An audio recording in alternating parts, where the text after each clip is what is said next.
And welcome back, everybody. We're here in Vegas, still live. Pat, we've survived to this point. We're now over the midway point. That's right. We're over the hump. D3Hoops.com Classic. We're only going to catch up speed from here. Oh, well, I don't know. I don't know if that's true. I would love to think that that's true. But wouldn't that be nice? Oh, so I gave you my spotting charts thinking I was going to be sitting in that spot. Hold on. Here, you can. Where'd mine go? I had another Hopkins one around. Oh, there it is. Right there? There it is.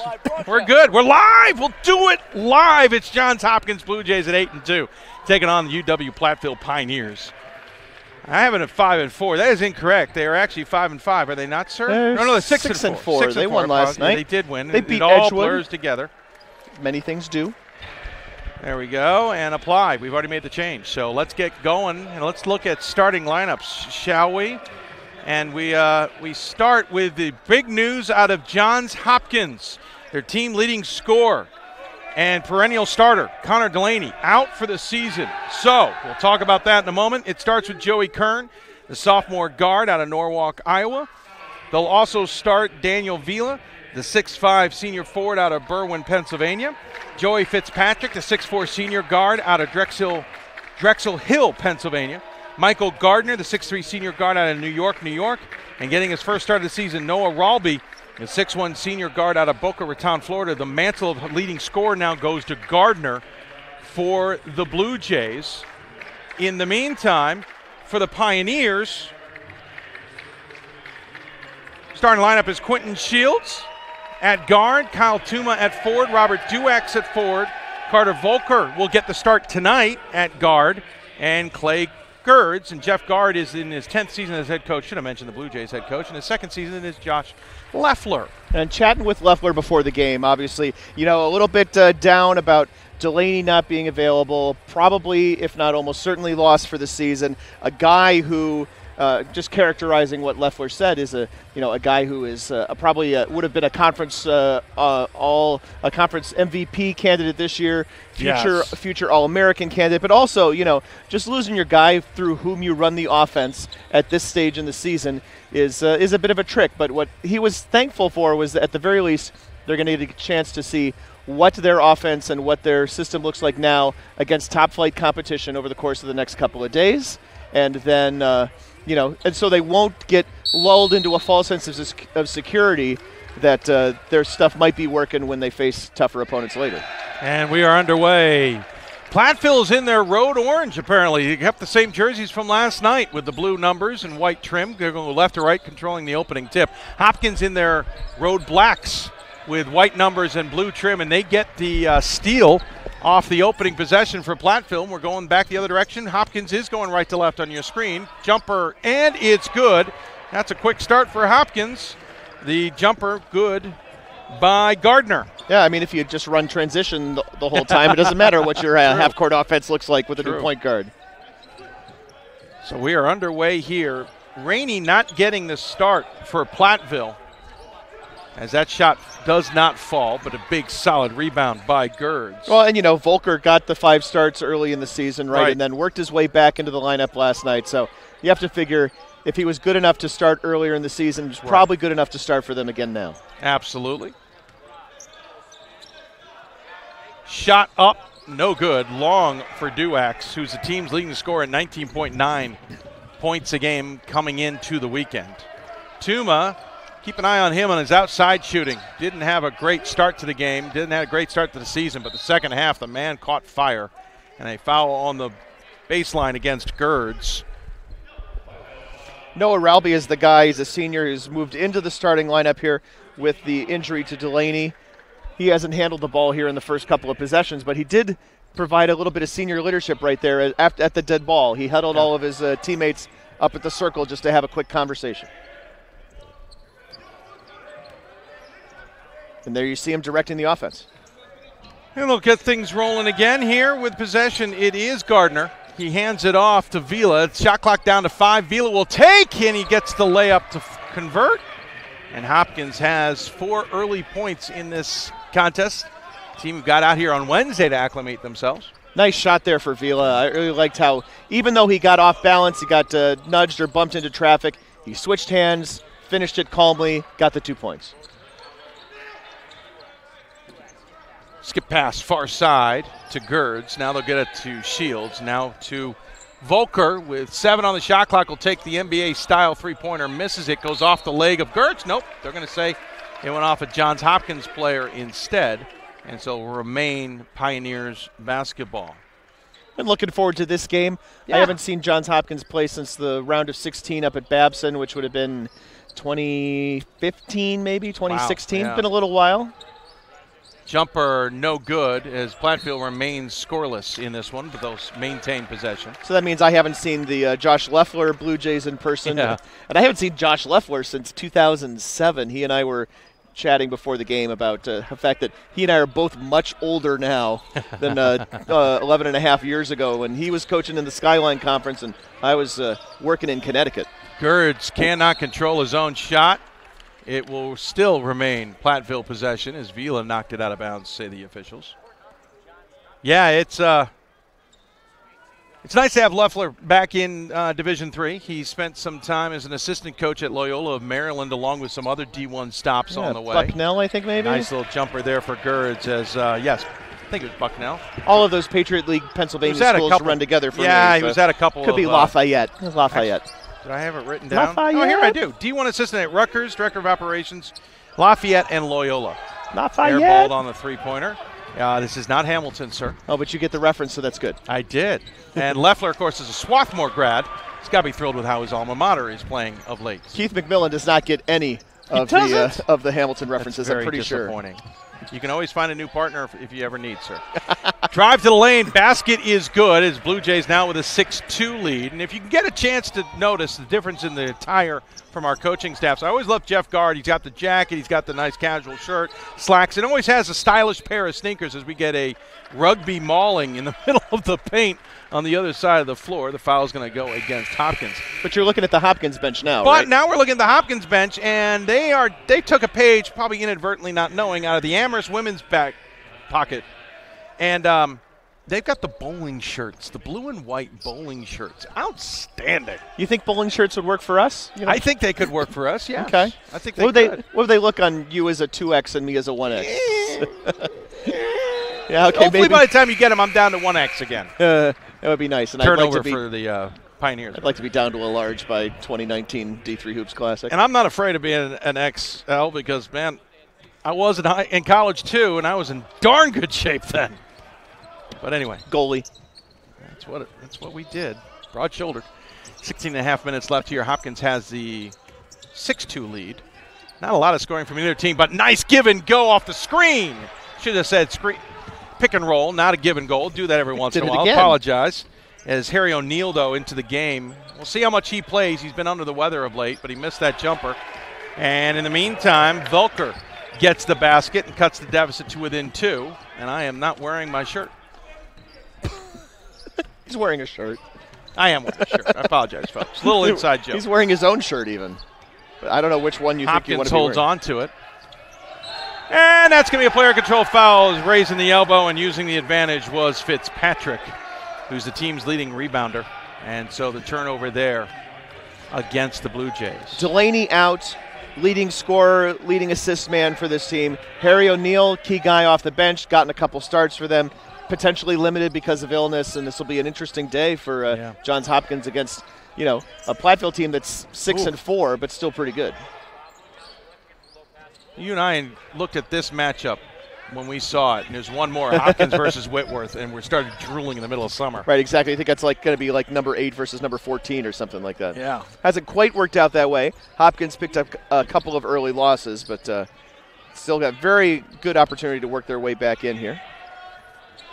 Long three, no good. And Hopkins hasn't gotten a lot of options to fall. Yeah, they continue to work. Long three, not long enough. And that one falls. And for the first time today, Platteville's got the lead. Yep. Shields with the 3 from the right side.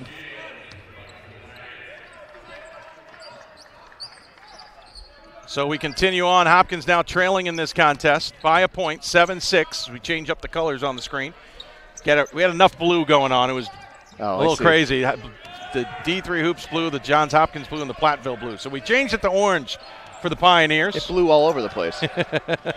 True, somewhat D3 Hoops colors. 3 at the shot clock buzzer does not fall for Noah Ralby. Yeah, and our original orange and blue are actually really kind of based off of Hope College orange and blue, but there's a good number of orange and blue teams. You got one of them right here. You got McAllister, you got Gettysburg.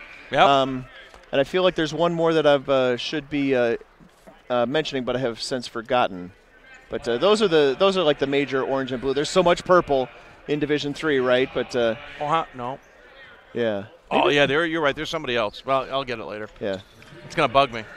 I pulled McAllister. I thought that was a good one. That was a good one, to be sure. 7-6 the lead here for UWP. As we are early here in the first half of Game 5 of 6 of the D3Hoops.com Classic Day 2. Yeah, not early back home, though. 10 of 18. Alley-oop! Cannot fall. For Stovall. Yeah, but again, we liked Stovall yesterday. I still like Stovall today.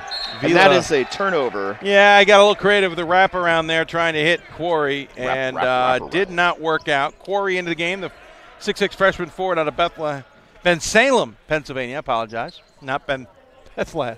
Bethlehem. Yeah, Bensalem, Pennsylvania. Bethlehem. I am on the Hopkins floor, it turns out, because I, this morning, walked square into a small group, including Vila, and felt very short at 6'2". Got on the elevator, and 4 tall Hopkins players plus myself, and the group that was already on there started talking about how they didn't get the memo that they should have brought stilts. Okay. Like we did not know. There's nothing but tall people at this weekend. I don't know how you not know. Next time we come, we are bringing stilts, was the last quote I heard as we got off the elevator. 18 basketball teams in this hotel. Yeah. Now, granted, there's like more than 1,000 rooms in this hotel. But, and a bowling tournament going on. Yeah, that too. Which, by the way, I don't know if Josh Leffler and his staff realized there was a bowling tournament going on, but I thought the bowling shirts were apropos. We could just walk them over there after the game and get a group photo. They might even be able to start bowling immediately. They'd probably figure, they must be here for the tournament. Shot in the corner, 3 way too long for Quarry, as Hopkins has struggled to shoot here early on despite having an early lead. They now find themselves down 1, and we got a foul away against Platteville. I think that's going to go against Rainey, who is into the game. Nope. Went against Justin Fox instead, as both teams have gone deep in the bench so far in this contest in a very low-scoring affair. Hopkins comes into the weekend averaging 72.8 points a game and giving up 64.6, whereas Platteville comes in averaging 78.2 and giving up 73.9. Hopkins misses on the other one, and here comes Platteville again. Well, and we all know, well, you and I at least both know what a bandbox that Johns Hopkins plays in. I think that would be a situation where it's such a much bigger gym for them to play in. I wonder if that's something, especially as they shoot so much long range here early on. Braden Johnson picks up the blocking foul, leaned in on trying to get the charge. Yeah, I'd agree, and then none of the games they traditionally play in the Centennial Conference are in big, spacious places except maybe McDaniel. Or F&M. F&M, Dickinson. Yeah, Dickinson's just a weird space. Yeah, true. But nothing like this, certainly. Right. Though they're shooting on the shallow end right now. I know. I know. But even the shallow end is... Oh, it's still deep. Yeah. Deepish. Yeah, no, I actually agree. Deep-like. Yep. Deepen. Foul. D-E-E-P-A-N. Foul called as Walby was driving the lane, the Boca Raton, Florida native. 1 for 1 from the free throw line entering today. He'll go to line here. He's bound to do something to that number. Used nearly every part of the rim and got that one to fall. Ties the ball game at 7 apiece, as benches have been used quite a bit in this contest. Plenty of subs. 12:49 left to go in the first half. He's back home, and I'm Dave McHugh. We gave Ira Thor a short break as he hits the second, so 2 for 2 on that trip to the line. Rainey will bring it across the timeline. He is joined on the floor by Justin Sivu.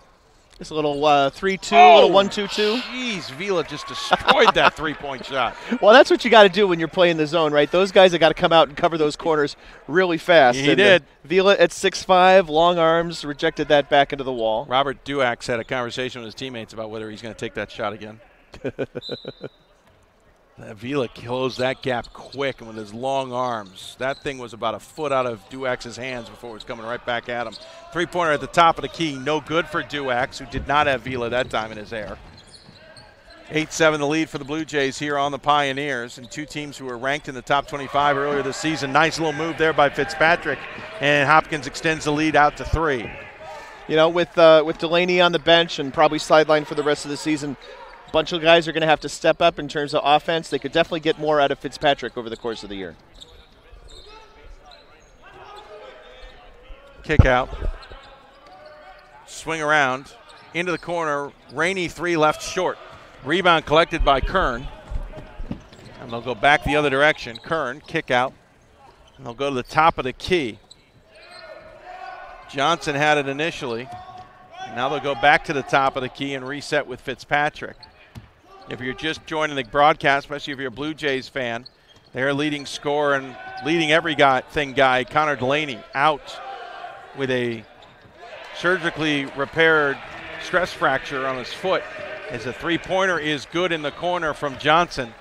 Expect him maybe out for the season for Connor Delaney, who led the team in scoring, assists, steals, and, of course, turnovers, as one who holds the ball as much as he does Wood. So they are not only first game back from the break, but also first game without Delaney. Shot in the corner again, but missed it long. Yeah, first game with the break. Yeah, well played. Yeah. I mean, yeah, in a morbid kind of way, right? Oh. And Duax hits the three-pointer. A lot easier when Vila's not flying at you. A little bit. 13-10 now the lead for the Blue Jays. 10:45 remaining here in the first half. Subs ready to check in. Not afraid to shoot. 2 out of 3 ain't bad, as Johnson converts again. He was a 35.9% three-point shooter coming in. The best shooter on the team is Tom Quarry at 50%. But he's adding to that total 2 of 3 so far. And a foul again on Platteville on the offense away from the ball, and that's going to drive any coach crazy. Right. You don't want to – you think of it this way, too. It's not just a foul, right? It's also a turnover. You're costing your team possession for an advantage that you didn't gain and weren't likely to give your team much of an advantage even if you'd gotten away with it. Lost points, too, or opportunity. Yeah, there's all kinds of problems there. Coming into the game for Hopkins, Gardner returns, as does O'Neal. O'Neal with possession, and he hands it off to Ralby, who comes to the top of the key. Passes it to the near side. That three-pointer is good for Joey Kern. Johns Hopkins beginning to heat up here, beginning to find that range from beyond the arc. And a miscommunication. The pass to Shields doesn't get to Shields. Hopkins trying to maintain possession, and Ralby now has it after the good hustle from Gardner. Gardner's going to drive the lane. Opportunity, misses the shot. And the Pioneers come down the rebound, nearly colliding into each other, as a strong rebound from Fox nearly elbowed Volker out of his way. Feed inside, and that one converted by Fox, and a timeout called by Jeff Gard. He wants to talk things over. He had a well-timed timeout last game in the first half, and he calls one here for 30 seconds. Johns Hopkins now 7 of 15 from the floor, 3 of 9 from beyond the arc, fueling this a little bit of a run here to get to that 19-12 lead. Platteville, 5 of 16 from the floor, 31%, 2 of 7 from beyond the arc. It's those back-to-back threes from Braden Johnson, really, the kid from Oakton, Virginia, in the D.C. suburbs that have staked Johns Hopkins to this 7-point lead right here. Dave, you got to go webcam to show people what you're doing here. Had to do it. I will try and call that webcam up. Dave is like, oh, yeah. I forgot I had that capabilities. There she blows. There we go. All right. So there's an inside joke here. Everybody, what's wrong with this picture? What's wrong with this picture, right? First of all, Dave did not go to UWP. No. Secondly, that's not the right color. No, it's not the right color. Other than that, different UWP that has been confused on many occasions when I have referenced things. Well, I remember your old instant messenger handle. Yeah. Inside good for Hopkins. I would still, and it's Harry O'Neal there with his first bucket of the night. I would still occasionally get confused by that. And also, I would get with three-pointer good for Duex. Between that and William Patterson, which is WPU. Yeah, true. Easily. Yeah, I can see that. Yeah. Yeah. Especially back in the IM days when William Patterson was very relevant in Division III basketball. Yeah. Granted, they're kind of making a comeback. We'll see if they can return to relevancy, as they say. Three-pointer on the way. 2 for 4, though, on the night now for Braden Johnson. Yeah, so we can go into what the UWP actually stands for if we need to. Stands for Up With People, which may surprise some people. I was a participant of, an alum in 94, 95, before gap years were cool. Traveled for a year in Europe and the United States. And one of my, just a comfortable shirt. The last Friday of every month is for the alums, Pride Day, so I wanted to wear it. But thought it was appropriate that Platteville was playing a Baltimore team I knew well on top of it all. Perfect. Nice slam dunk as Stovall makes his presence known. Have I mentioned that I really like Stovall's game? Exactly. Has that come up before in this tournament? First points of the night for him. So I figured I'd break out the shirt for a little bit of the game before taking it off later and then maybe getting a picture of the Platteville folks just because it's funny. Too many people go, oh, you're a graduate of Platteville. I'm like, no. Foot out of bounds for Gardner. Right, Jeff Gardner on top of that, too. It's like he's standing on the baseline with wants a striped shirt and a whistle. Yep, he helped the officials. And he uses every bit of the extended coach's boxes he can possibly. Box. Yeah, there's no box anymore. It's lane. Volker fake, but the help defense comes over and snuffs out the opportunity. Kick out. Tuma for 3. Tuma took a long time to get warmed up and get into the game and the flow of the offense yesterday. Today gets his first three-pointer a little earlier. 21-20, Hopkins the lead. And Tuma with a great look there as both teams are exchanging some good shots here. This game early on definitely starting to live up to what I expected. And that is a good battle between two good teams. Drive. Will they count the basket? They will. Good for Ralby. He had to make it first. It held on the rim there a little while. Checking into the game comes Fitzpatrick. And Johnson will return to the game for the Blue Jays as well. And nothing against the missing of Delaney, but right now they're finding lots of contributors from other sources. Yeah, exactly. They're getting they're only playing they've only played 8 guys here so far, but they're all contributing and the pretty balanced scoring too. I'll be with his first free throw miss of the season. 23-20, Johns Hopkins the lead here with 7:23 remaining against the Pioneers of Platteville. 5 team fouls for Platteville so far, 4 for Johns Hopkins. Another clean game. These two teams battling, but you're right. I mean, they really haven't forced the officials into a lot of calls. Platteville's picked up most of those on the offensive side, too. I would say, that probably favors Platteville because that's the way games are played in that part of the country. Platteville might need to take a note. Vila's going to get some steals, and that's going to be a kicking violation as Ralby tried to get too cute on thread the needle there, but Vila just stuffed Shields on that drive. Yeah, Shields definitely not up right there. What? I can't make a Shields reference.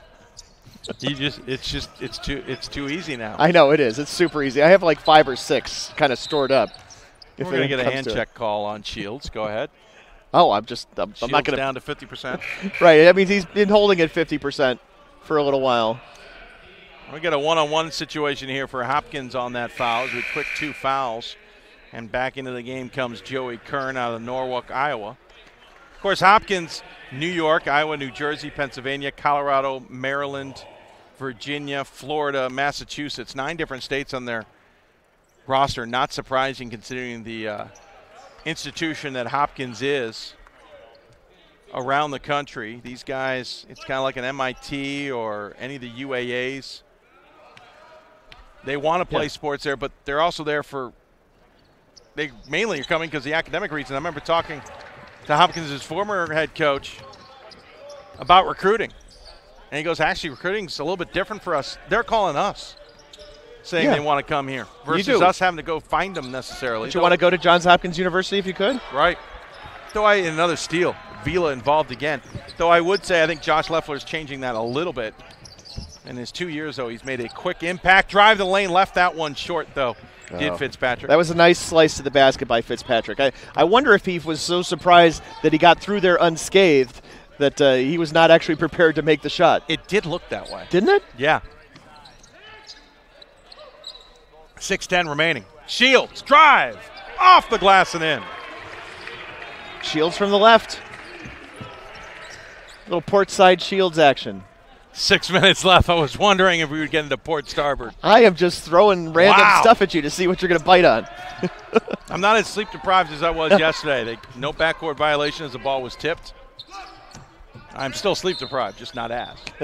Hand check's going to be called here on Kyle Tuma. And back in the game comes Gardner for the Blue Jays. And Alex Rainey along with Justin Fox returning to the game for UWP.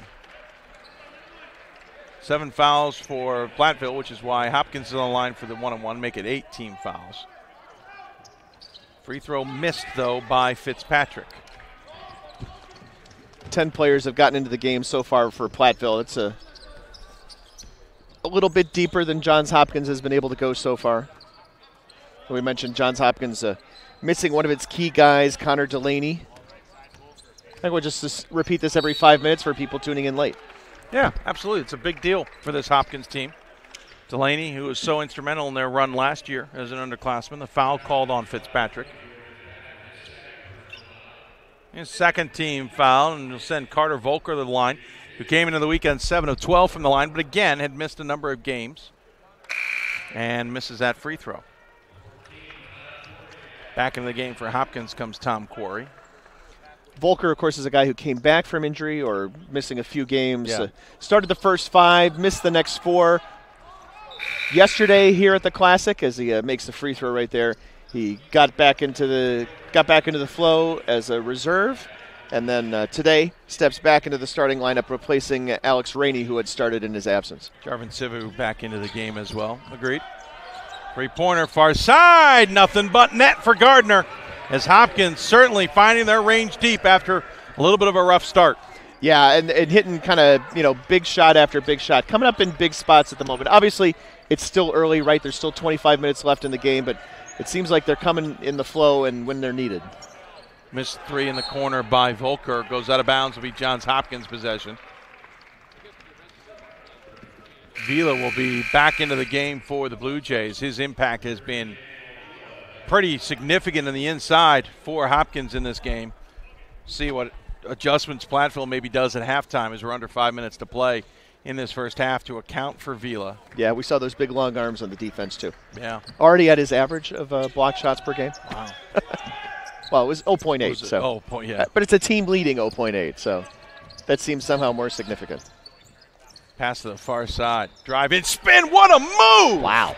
By Braden Johnson, who had already shown off his long-range abilities, and that time shows off his driving abilities. That was awesome. He's a freshman. That's what the clapping was for. 29-23. I think that's what's so scary about Loeffler coming in and taking over this Hopkins team. Right. It changes the nature of how they recruit and where they recruit. And, Loeffler, we talked about him having a lot of years at low Division I schools. He knows what those kind of guys look like, and those are the guys that you need to win and be successful at the national level in Division III Not only basketball. low end, but D3 style D1 schools. Yeah, true, exactly. Good point. In the Patriot League and I've been outside of low D1 so long I forgot what league Loyal is in. Patriot. They're the Patriot League also? Patriot League, okay, gotcha. He spent a number of years all at Patriot League schools. Yeah.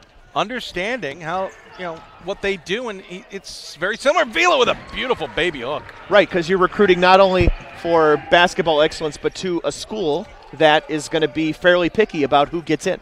And they know they're not going on the NBA. Right. At that D1 level. Yeah, you're right. Very good point. Yeah, Loeffler, and that's what I think when that coaching search took place, you had a bunch of coaches who were involved who all had that experience. And Loeffler coming from Loyola didn't seem out of place.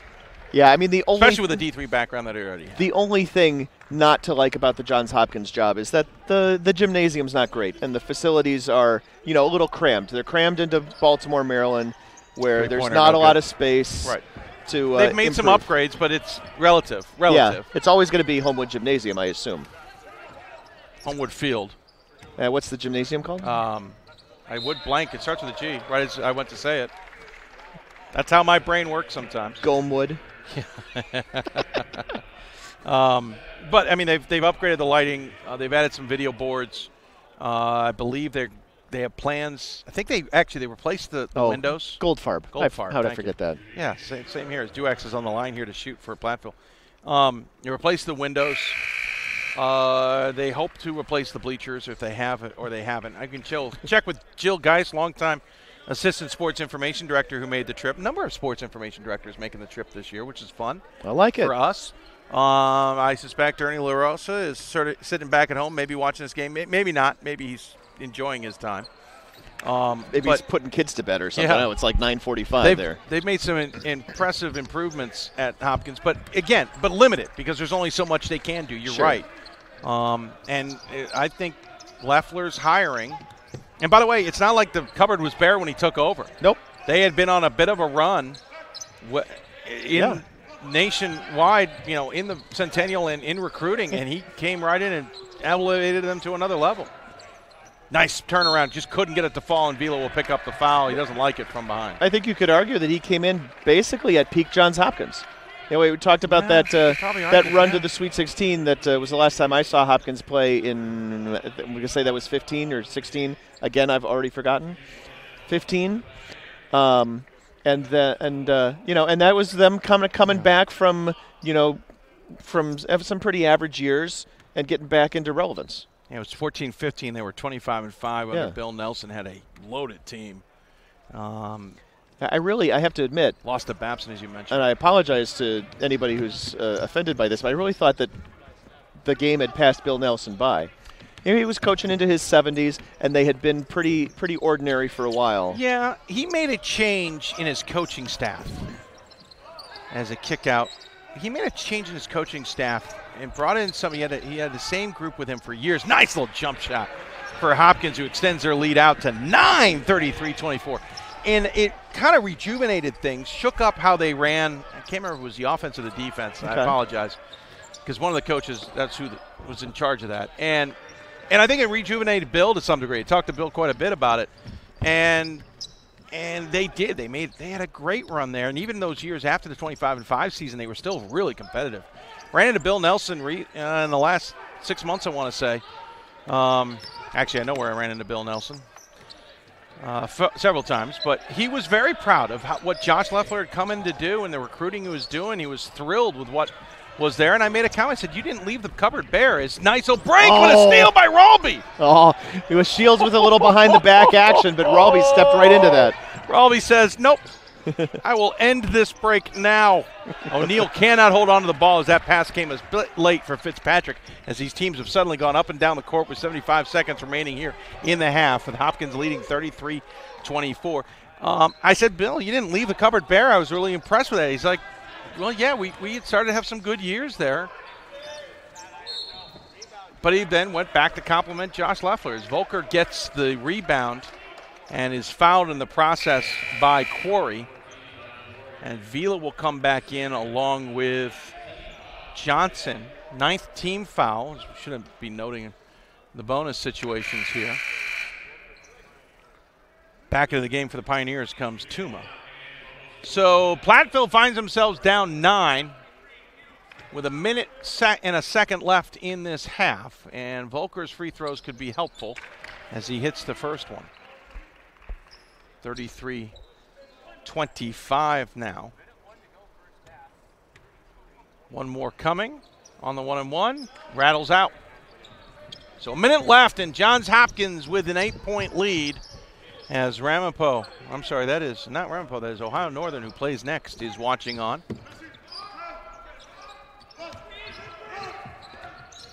Volker around the screen. Ball came loose, but Hopkins holds on. 12 seconds on the shot clock. Nice feed to Vila on the give and go, but a better steal by Tuma. Yeah, nice steal by Tuma, in fact.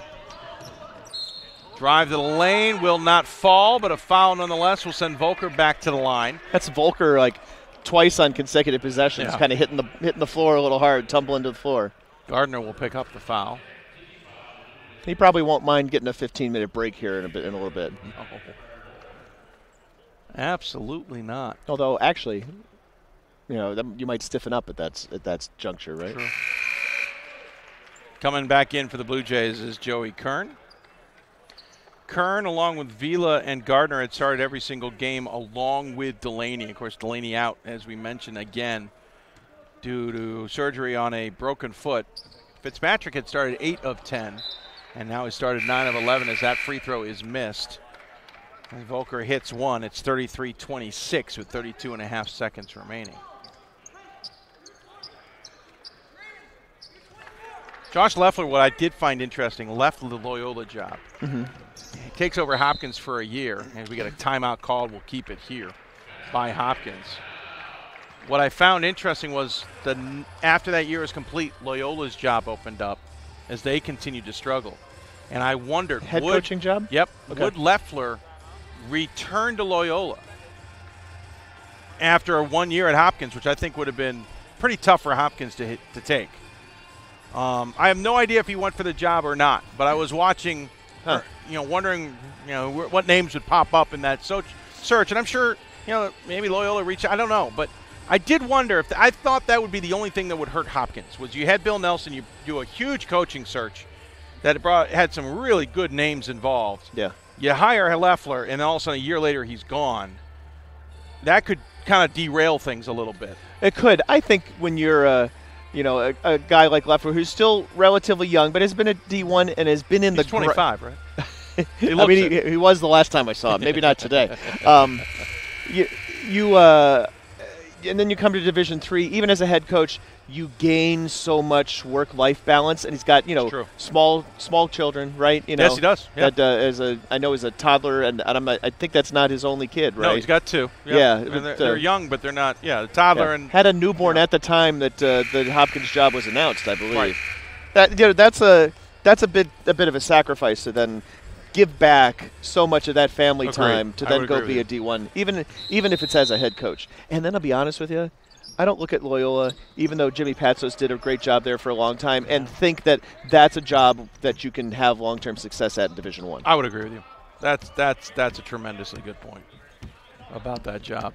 Of course, I'm forgetting who their former head coach was, but he's got connections himself. We're not talking about Jimmy Patsos. We're talking about the guy after. Yeah. Three-pointer up, gets underclipped. Jeff Gard is livid at his own teammate. No, he's talking to the FAR official, I think. I basically only know D1 coaches who are former D3 people at this point. Yeah, I'll give you that. I don't have time to follow anything else anymore. I follow Wichita State, George Mason, all those places. Apparently, the assistant coach on Hopkins is a bowler, Kevin Quinlan.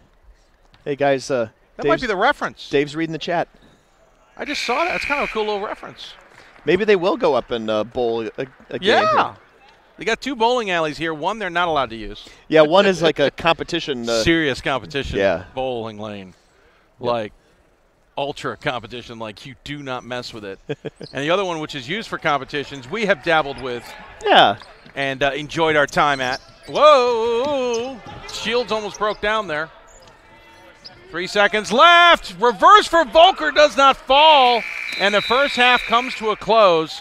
And I'll admit, I didn't see Hopkins coming out of this after the way they started with a 9-point lead at the half. But they did a nice job of finding their range and then dictating a little bit of the game to Platteville. Yeah, it took 6 or 7 minutes, to get exactly find the range, maybe get their feet underneath them a little bit. They're playing their first game since break, and Platteville is playing their second game in a row. Sometimes that has a little bit of an impact as well.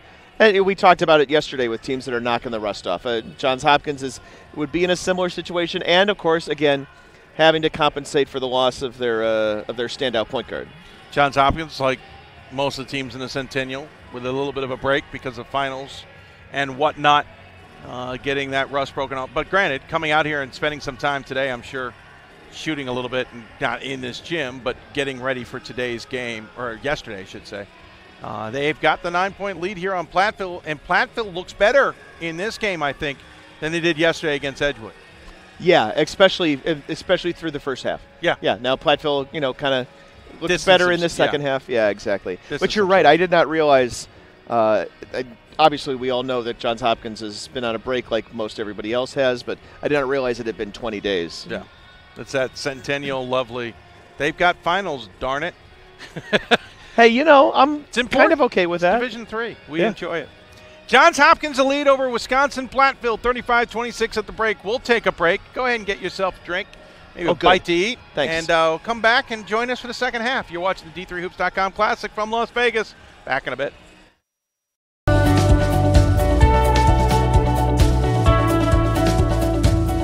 I just wanted to get good grades and to do well. But it also made me realize that I have a lot of career goals. You're there to get a full college experience, not only participate in your sport, but participate in things outside of that. And it's all about growing as a person. My coaches have helped me with figuring out who I really am. Their lives are dedicated for us to succeed.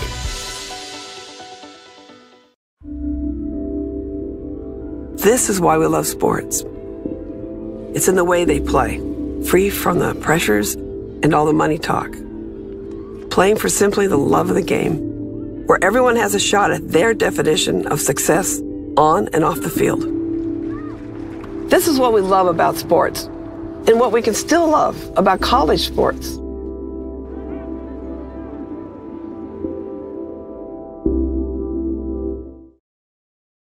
My name is Marcus Walker. I was All-State, won a state championship, a high school All-American, and played college and pro ball. I played because I love the game. I grind to be the best. I sweat because I put in work. I'm strong because I believe. When I want to bring it before game time, I come to the house that college basketball built, the CBE. No matter your skill, take it to another level. Elevate your game right here at the College Basketball Experience at Sprint Center. Big shots. Teamwork. This trophy is not given. It must be earned. The 2019 NCAA Division III Women's Basketball Championship, March 15th and 16th at the Krager Center in Salem. Bounces right back with a triple. Great job here. And that'll do it! Visit ncaa.com/tickets and get your tickets today.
It starts right when you hit the court.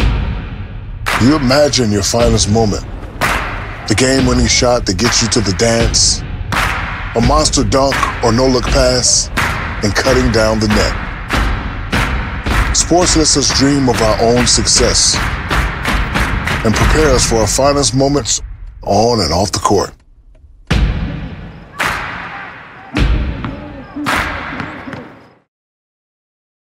It's on us to stop sexual assault in any way that we can.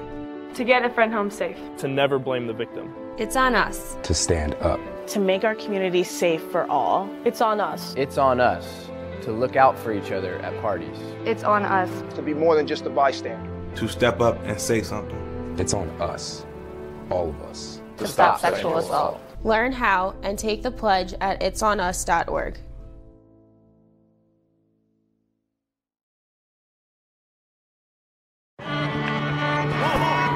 I coined my definition of success in 1934.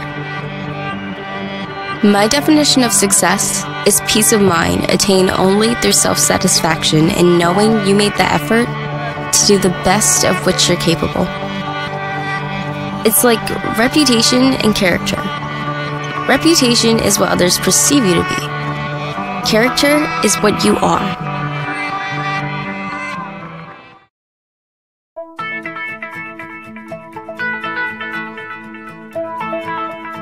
College has given me the flexibility to pursue my passions and my interests, and I've recreated my identity for myself aside from just being an athlete. My greatest personal discovery has been that I am capable of doing things that I didn't know I was capable of doing. To be able to study what I wanted to and continue to play the sport I love, all of those things came together very nicely in one package in Division III.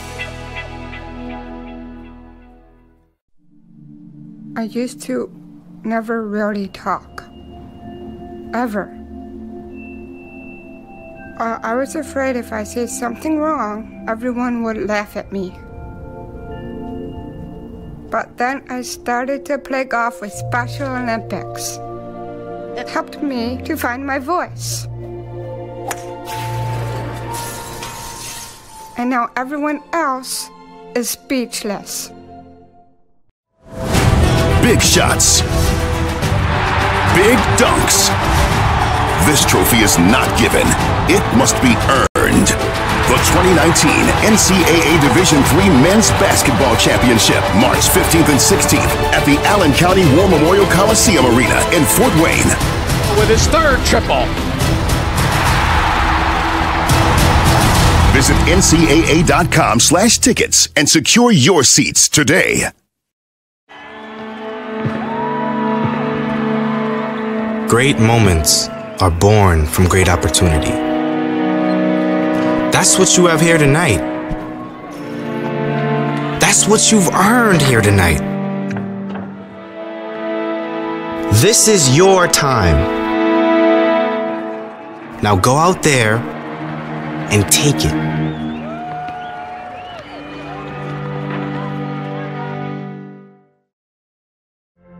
Football has taught me a lot throughout my life. It's definitely had a huge imprint on who I am as a person. Competing at a Division III level created that opportunity for me to go to college. Not only was I the first one in my family to graduate college, but I was really the first one to even go. Being the first one, I'm breaking that cycle, and now that I've graduated, I'm not sure what's the next step, but I know I have a lot of doors open. And a lot of those are open because I played football and ran track here at Otterbein.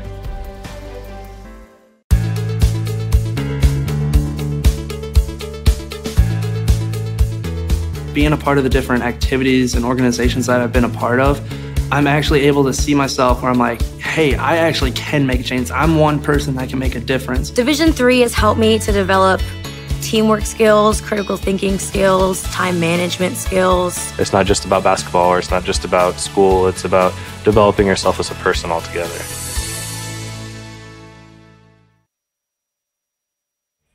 Welcome back at halftime. We'll get you the quick stats here, and then we'll take another break. Get you back to second half action as we take a look at the stats. Whoop, didn't mean to come up on me. Hello, folks. So there we go. Stats at halftime for Hopkins. Team Led by Michael Gardner's 9 points on 3 of 5 shooting, 1 for 2 from deep, 2 for 3 from the free throw line. Second on the team with 8 points is Braden Johnson. Team's leading rebounder is Vila and Fitzpatrick with 4 each. Team is shooting 13 of 26 from the floor at 50%, 4 of 12 from beyond the arc at 33.3%, and a 5 for 9 from the free throw line at 55.6%. For Platteville, their 26 points, thanks in part to Robert Duax's 7 points on 2 of 7 shooting, 2 for 3 from deep, and 1 for 2 from the free throw line. He's got 5 points as Quentin Shields along with Carter Volker. Team's leading rebounder is Shields with 4 as the team is shooting 9 for 28 from the floor at 32.1%, 4 of 10 from beyond the arc at 40%, and 4 for 9, 444 from the free throw line. Platteville's out rebounding Hopkins 22-17. Hopkins has his 5 assists to 6 turnovers. Platteville has 6 assists to 8 turnovers. Come back with second half action. Get you ready for what should be an interesting second half. Let's see what the coaches have done to change things up. You're watching the D3Hoops.com Classic from South Point Arena in Las Vegas. Johns Hopkins, the lead over Platteville, 35-26. Back with more after this. It starts right when you hit the court. You imagine your finest moment. The game-winning shot that gets you to the dance, a monster dunk or no-look pass, and cutting down the net.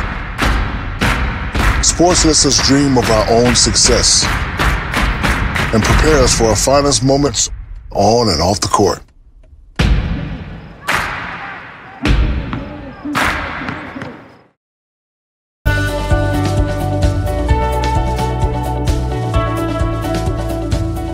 I just wanted to get good grades and to do well. But it also made me realize that I have a lot of career goals. You're there to get a full college experience, not only participate in your sport, but participate in things outside of that. And it's all about growing as a person. My coaches have helped me with figuring out who I really am. Their lives are dedicated for us to succeed.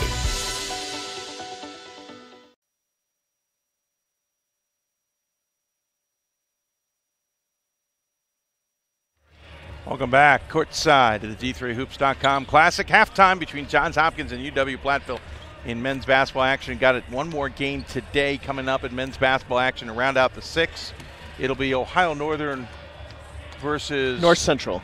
North Central, thank you. Which I only knew because I saw them getting ready back in the back. And I know Whitworth has arrived because I saw their coaching staff on hand, looking at this Johns Hopkins team who they will play coming up tomorrow.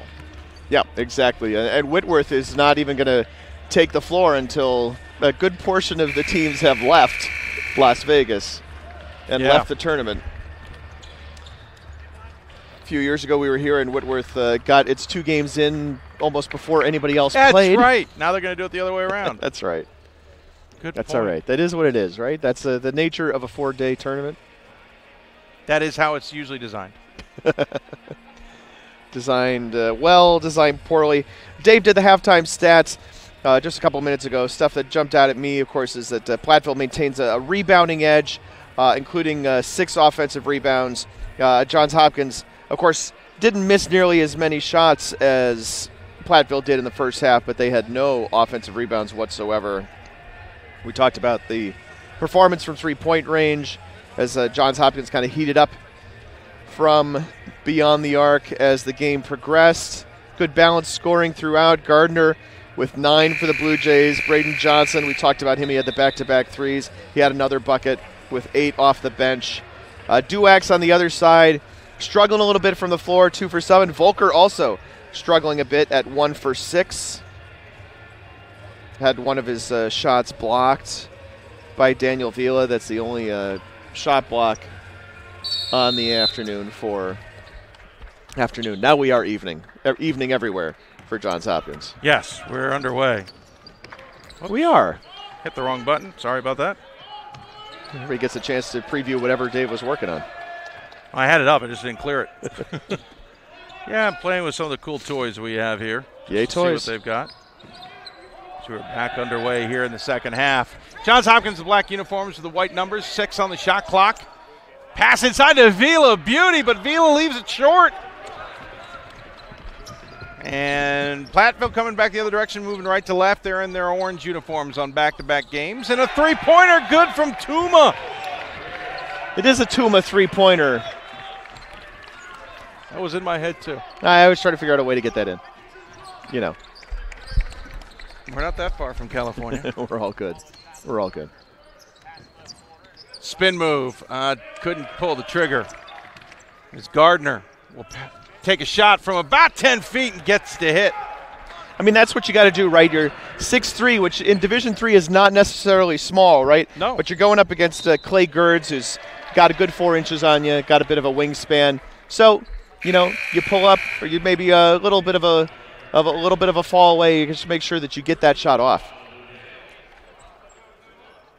Bad foul there for Fitzpatrick as he takes a seat because he kind of reached in. He wasn't really going for the shot. As the turnaround jumper is good. And within 6 now. Yeah, and if you're Jeff Gard, this first minute and a half has gone about according to plan. That's what you want to see. You just want to see your team come out and, if nothing else, not fall further behind. But here, cut into the lead a little bit as well. Bounced off of Platteville. Just going to try and play with something cool here. Uh-oh, look out. Bear with me. We're talking about Michael Gardner leading Hopkins.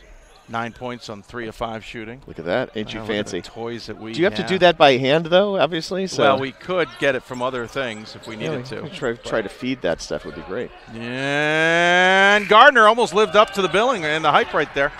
Just missed the shot. Up ahead, Volker, reverse layup against. And gets it to fall. Good job. And not a good start for Johns Hopkins, obviously. Nope. You see Josh Leffler there in the blue shirt standing, right? He's got his arms crossed.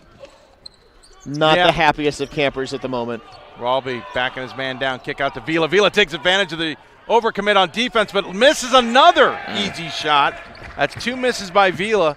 Now they've switched the other end of the floor. We could go into our usual convo about whether it's a depth of field perception there, but and that's a short-range shot, so that shouldn't matter. Well, I'm talking in the general theme, right? And that's a miss there for Tuma. A nice rebound by Shields. I thought that Vila. I thought there was a more difficult shot than maybe initially given credit for. That second one by Vila. There's a lot of traffic in there. Tuma for 3, of course. Yeah. Oh yeah. Let's have a 1-point ball game, shall we?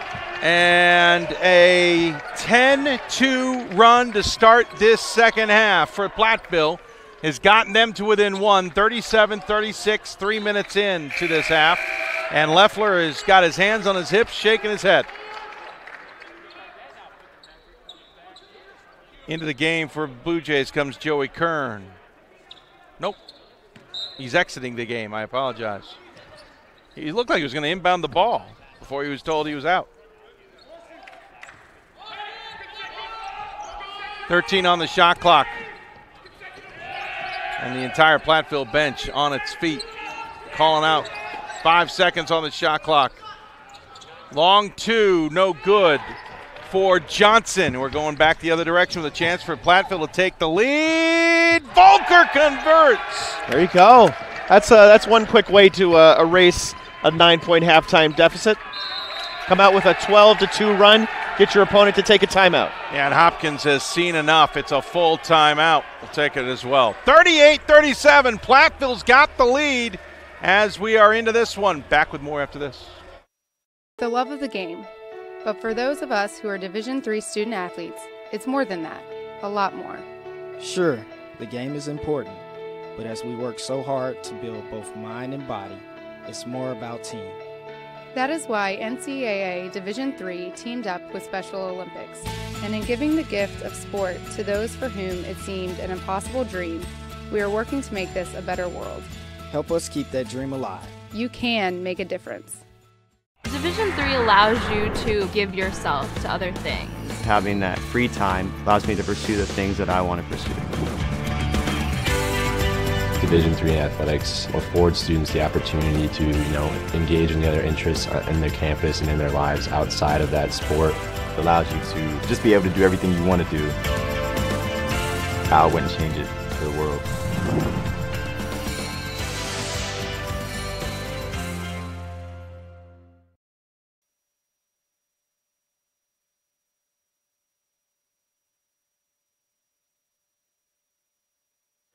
Welcome back to the D3Hoops.com Classic, the 9th annual from the South Point Arena in Las Vegas, Nevada, as we get ready for more action after the timeout called by Johns Hopkins after a less than ideal start to this contest.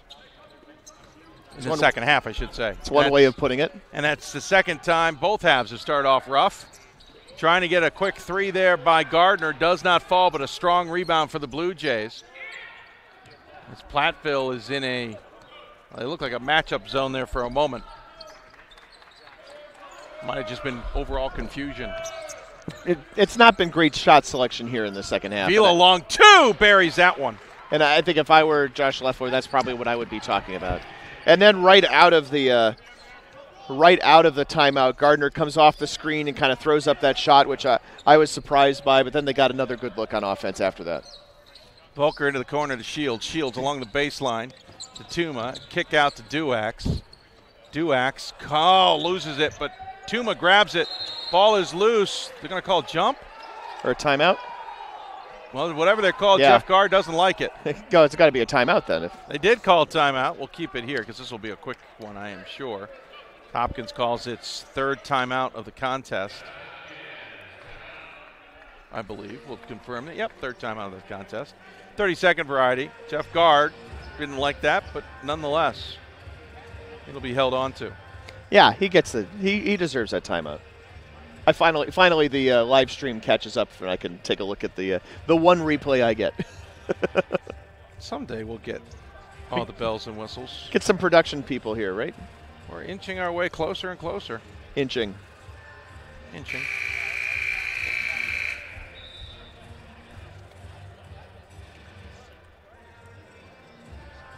Yeah, Johns Hopkins in the second half, 2 of 7. Platteville, 5 of 6. That pretty much is what you need to know.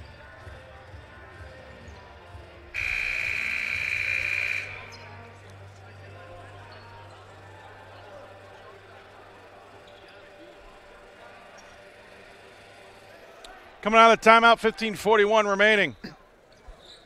As this is turning into a pretty good battle between these two teams. Of course, the last game, Ramapo looked like they were going to walk away with it against Husson. It looked like the rubber band had broken, but Husson came storming back and got within a point. But Ramapo survived. That is true. Earlier today, too, the Willamette, Ohio Northern game, kind of a different, a slow motion rally by Ohio Northern that fell just short at the end. Joey Fitzpatrick picks up the foul, and Josh Leffler now has his hands in his pockets and doesn't understand what the official called. I didn't see it, so I can't give my opinion on it. Well, plus, it would be kind of awkward you shouting across the floor. Well, that would be true. Volker misses the three, nearly gets does get his own rebound, but then throws it away in his effort to try and save it. In the meantime, Stovall, somehow takes a flyer to the ground. And we will inbound the ball from in front of the scorer's table as Jeff Gard has an extra few words for the official, then doesn't realize he's backing right into the inbouncing position. This is, of course, yesterday almost every game that was played in Division III basketball was here at the D3 Hoops Classic.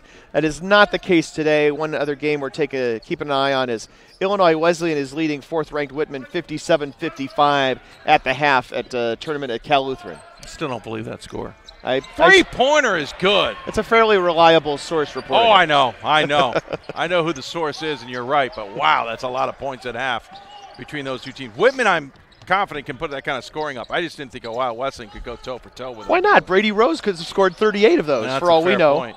Brady Rose, who's not had as big a start to this season as Ashton Francis has had at Wheaton. Well, nobody has. I think literally nobody has. That's It's fairly certain Ashton Francis leads Division III in scoring.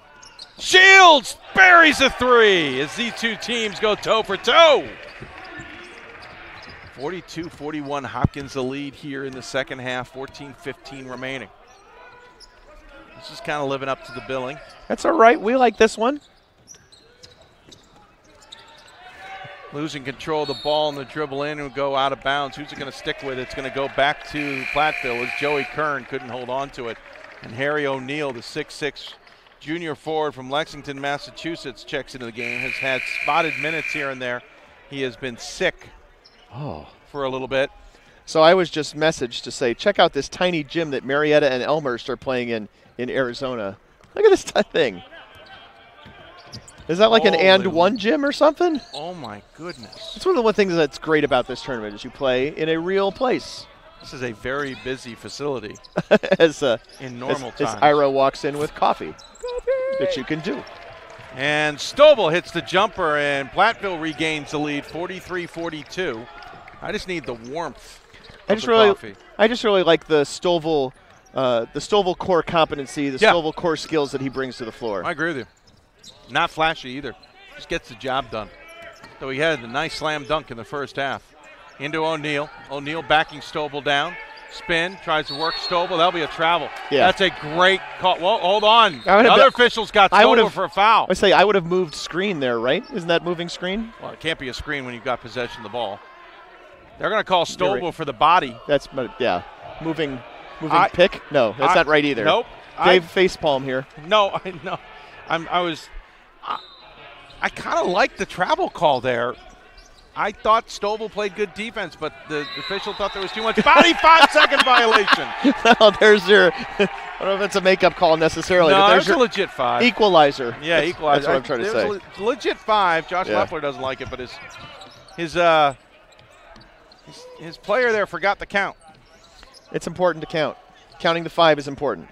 Dueck's top of the key. Gets to Shields. Shields thought about the 3. Now step-in jumper. Left it short. Breakaway opportunity for Hopkins, but look at Platteville get back on defense. Shields breaks it up, but it gets into the hands of Kern. 3 on the way. No front iron, no good. Easy rebound for Platteville. Shields deflector, but no Shields steal. Now you might be 12:45 left. You know what? I got to give you credit on the deflector. That actually worked bad. Shields buries the 3-pointer, and Platteville's got a 4-point lead. That is their biggest lead of the contest, which had been only 1. It's all right. Real Star Trek geeks have heard me drop 3 other things in here that have gone completely unnoticed. No, I've noticed. Oh, really? Tell me. Well, you had the port starboard, right? Yeah, that went noticed. Okay, and then you had you had another one just a minute ago. Hold on. I'm not retaining it. You know your do you know your Klingon afterlife? Oh, that one I don't know as well. Yeah, Stovall core. Oh, jeez. Hey, man, it's game 5 of the day. Who's sleep deprived here? Huh? Who's sleep deprived here? 12:15 left. It is me. It doesn't matter. Who isn't sleep deprived here? Fair.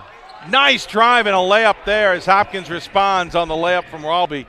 46-44 now the lead for UWP.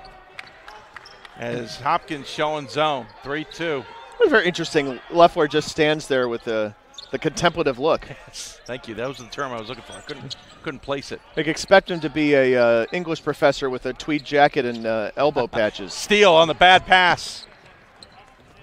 Tried to be safe. It was rainy and it's stolen by Quarry. And here comes Hopkins the other way with a chance to tie or take the lead.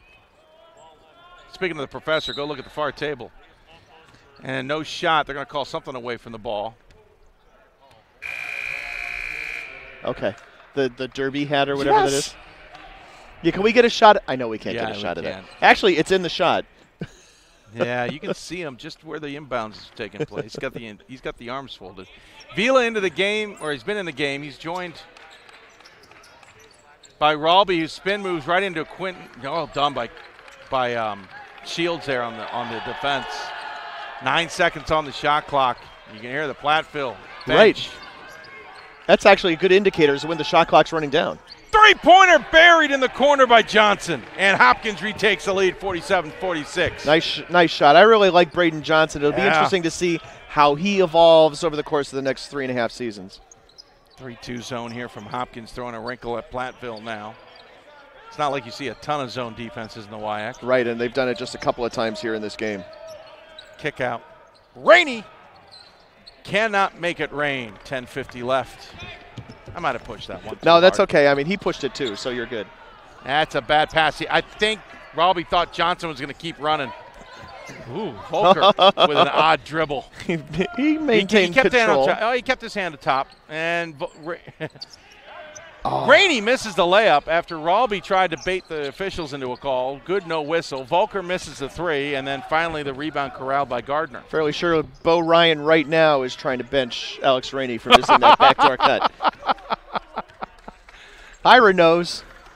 Second Bo Rainey reference. Bo Ryan reference in this weekend. I don't know. I don't know who Bo Rainey is. First of the Bo Rainey references. Shields on the far side, drives in, blocked. Oh, I thought he got it clean, but he must have gotten his hand on it. Vila just picked up a technical. Oh. That's 2 fouls. He's might be out of the game. I lost track of what fouls he had. That is a bad decision by Vila, who tried to show up the officials on that one. This would just be second and third foul for Vila. I thought he had more than that. But nonetheless, never good to pick up two on one play. I think Vila just came past the official and apologized. Yeah. That, if he did so, was pretty impressive. Shields will take the technical free throws and hits the first one, ties the game at 47.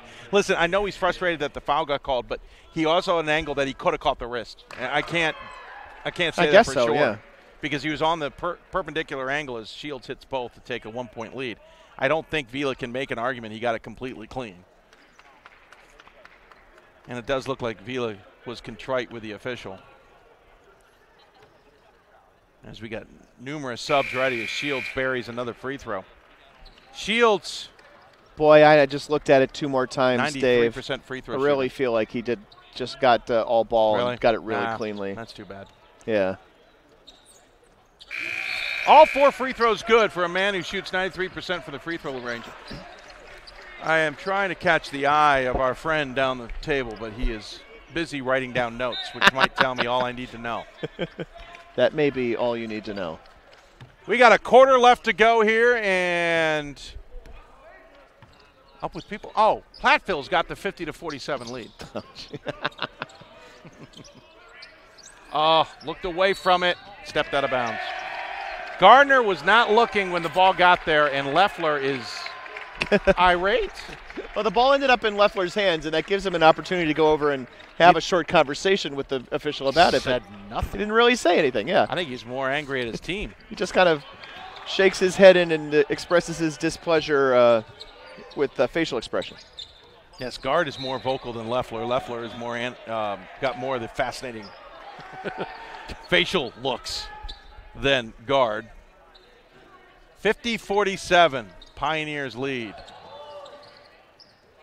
Stovall, nice feed to Volker, can't hit the three. Strong rebound, ball came loose, that is not a travel. Good no call, now a jump ball. That ball came loose as he was coming down, so a good no call on the travel.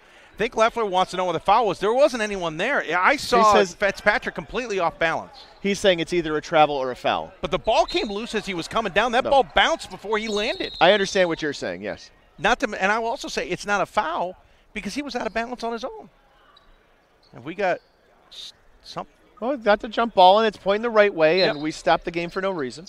A little confusion as we'll restart things here. Flip the arrow. Please, somebody, flip the arrow. There we go. Basket good, 52-47. Sorry, man, I've worked too many scorers tables. So have I. Sat at too many scorers tables. Yeah. Had to manage too many scores. I'll stop when I'm ahead. 9-10 remaining. Oh, wow. He had wide open pass to the basket. Of course he hit three.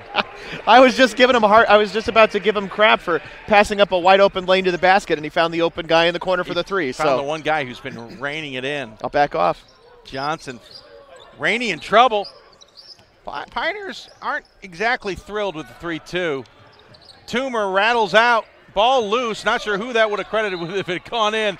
Ball out of bounds stays with the Pioneers. And coming into the game for the Hopkins Blue Jays is Noah Ralby. I just got another look at that Johnson three-pointer. Man, that is pretty. He's got a nice release, doesn't he? 4 of 7, 5 of 9 total from the floor tonight. That fifth one was just no, that was that beautiful drive and spin. Nice feed, but well read. Toomer had a nice cut there, but Gardner just basically beat him to the point. Tuma. 8:30 remaining here in a thriller. Hopkins trailing now, the Pioneers, 52-50. Top of the key, three! Gardner, nice little answer there. Gardner's second three ball of the night. Now he's got 14. 53-52 as these two teams are trading the lead here in the second half.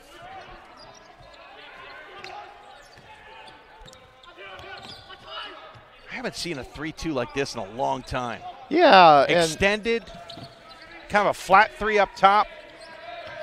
There are a couple coaches I know who'd be loving dissecting this. Three in the corner, Duax! Jeez! You know, the conventional wisdom, right, on the 2-3 is that it's vulnerable at the wings. Well, but, you know, if you get the ball in the corner and they don't come out to cover, then... Well, it's a 3-2, and so it's got an invert look to it. But, yeah, it's still kind of the same idea. Yeah, you're right. 7:35 remaining. He hit it in the corner where the 2 sits. Yep. Though Vila showed earlier he can close that gap. Yeah, true. O'Neal could not hit that. Of course, Vila's not in the game as he picked up the double fouls. I think Coach Leffler decided he needed a little bit of a cooling off period. Now he's actually... Roby with a steal, cannot hold on to it, goes out of bounds off the Pioneers. As you say that, he's calling Vila over to come check in. Leffler can't believe that didn't stay Blue Jays possession, but it didn't. Timeout called by the Pioneers. They want a long timeout. They think they can have that long timeout. They will have that long timeout. We'll take that long timeout as well. Thrilling second half. Come back for more. Tell your friends about it. Pioneers lead the Blue Jays 55-53. Back with more after this.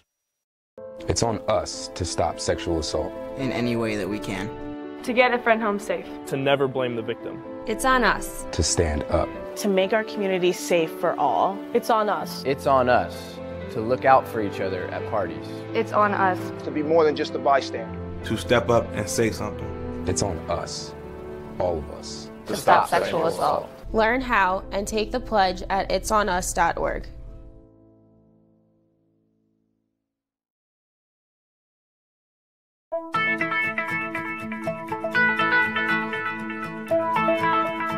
College has given me the flexibility to pursue my passions and my interests, and I've recreated my identity for myself aside from just being an athlete. My greatest personal discovery has been that I am capable of doing things that I didn't know I was capable of doing. To be able to study what I wanted to and continue to play the sport I love, all of those things came together very nicely in one package in Division III.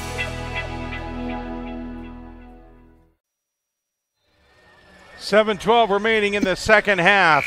Pioneers of UW-Platteville with a 55-53 lead on the Blue Jays of Johns Hopkins. I'm Dave McHugh alongside Pat Coleman. Ira Thor in attendance as well. In this thriller of a game, Platteville is in the orange, Blue Jays of Hopkins in the black, and it's the Pioneers' possession. The arrow does point in the Blue Jays' favor. 4 timeouts remaining for Hopkins, 3 for Platteville.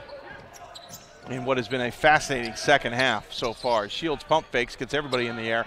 And that left Stovall open for the backdoor slam. Man, as I mentioned, we really like this guy. Vila had to commit to the double team, and that let Stovall have all the room to work with. And a whistle in the paint. I think guard does a great job of using him too. So, now I see if you see that Kyle Tuma, the freshman, comes over and gets Stovall to calm down. Right. Well, stop holding his arms open as if he's complaining about the call, because we all saw what happened just a few minutes ago. Yeah, with Vila just ripping his shirt off, walking away from the official, or not ripping it off. No, something. 3 in the corner. Of course, 3-pointer main as these two teams are hitting from outside. Everybody's on fire right now. 8 of 20, 9 of 21 from the 3-point range means they are 5 of 8 here in the second half. Cuts the deficit to 1. 3-corner. No, that one too long. Vila surprised he had the rebound in his face suddenly. He expected it to hit a rim somewhere. Some little bounce. Hesitation. Rolby high off glass. That one falls. Hopkins regains the lead. Wow. What arm extension. That was impressive. And remember, that's the guy who's starting tonight because Connor Delaney is hurt. Right. Delaney out, if you missed it, with a surgically repaired broken foot. Yeah, that's going to leave a mark. Kick into the corner. Wing 3! Duax can't get it to fall. Strong rebound and putback can't get it to fall for Gerds. Yeah. Saved it from going out of bounds by Shields. Volker for 3! Come on! Yeah, everything is, even the scramble, team scramble to put something together after an offensive rebound, and even the stuff you don't draw up is falling right now. Wow. 5:30 left to go. And so far the best game of the tournament, 60-58. Platteville up. 3-pointer for the Blue Jays. Kern back-to-back threes for him now. Going to break the three-point machine. 61-60, Hopkins regains the lead. I hope all those people who tuned in after I tweeted at the last timeout are enjoying this one. Duax with possession, drives to the free throw line, puts it up. It was a short shot. It wasn't a three-point shot. That's why it didn't fall. I guess so, right? Kearns picks it up ahead. Ralby. Back to Kearns, back to Ralby, and Coach Leffler asks for calm. We're going to run an offense here. 4:45 left to go in this game. Vila. Johnson! No, left it short.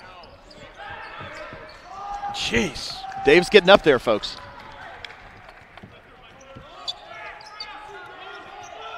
Shields calling out the play. He can't get it to his intended target. Vila throws it up ahead, but look at Shields close down the angle. Gets the ball back, takes a tumble, and the Pioneers hold on to it. Listen, in any other game, Vila's throw up was genius. Right. Yeah, but exactly. He's got Shields on the other end who has closing speed of ridiculous proportions. Extending the Shields is a really good idea defensively. There you go. Timeout called by the Pioneers. They've got 3 timeouts remaining. It's a long one, and I hope you don't mind. Going to take it as well. Hopkins and Platteville putting on a show. Come back and join us after this. Receive a non-athletic scholarship upon entering school. I got the presidential scholarship, which was huge for me. I think there's more opportunities for academic scholarships in Division III. I did receive academic scholarships. Just being involved on campus, being a leader, all those things combined kind of get me recognized. It's a great experience for me.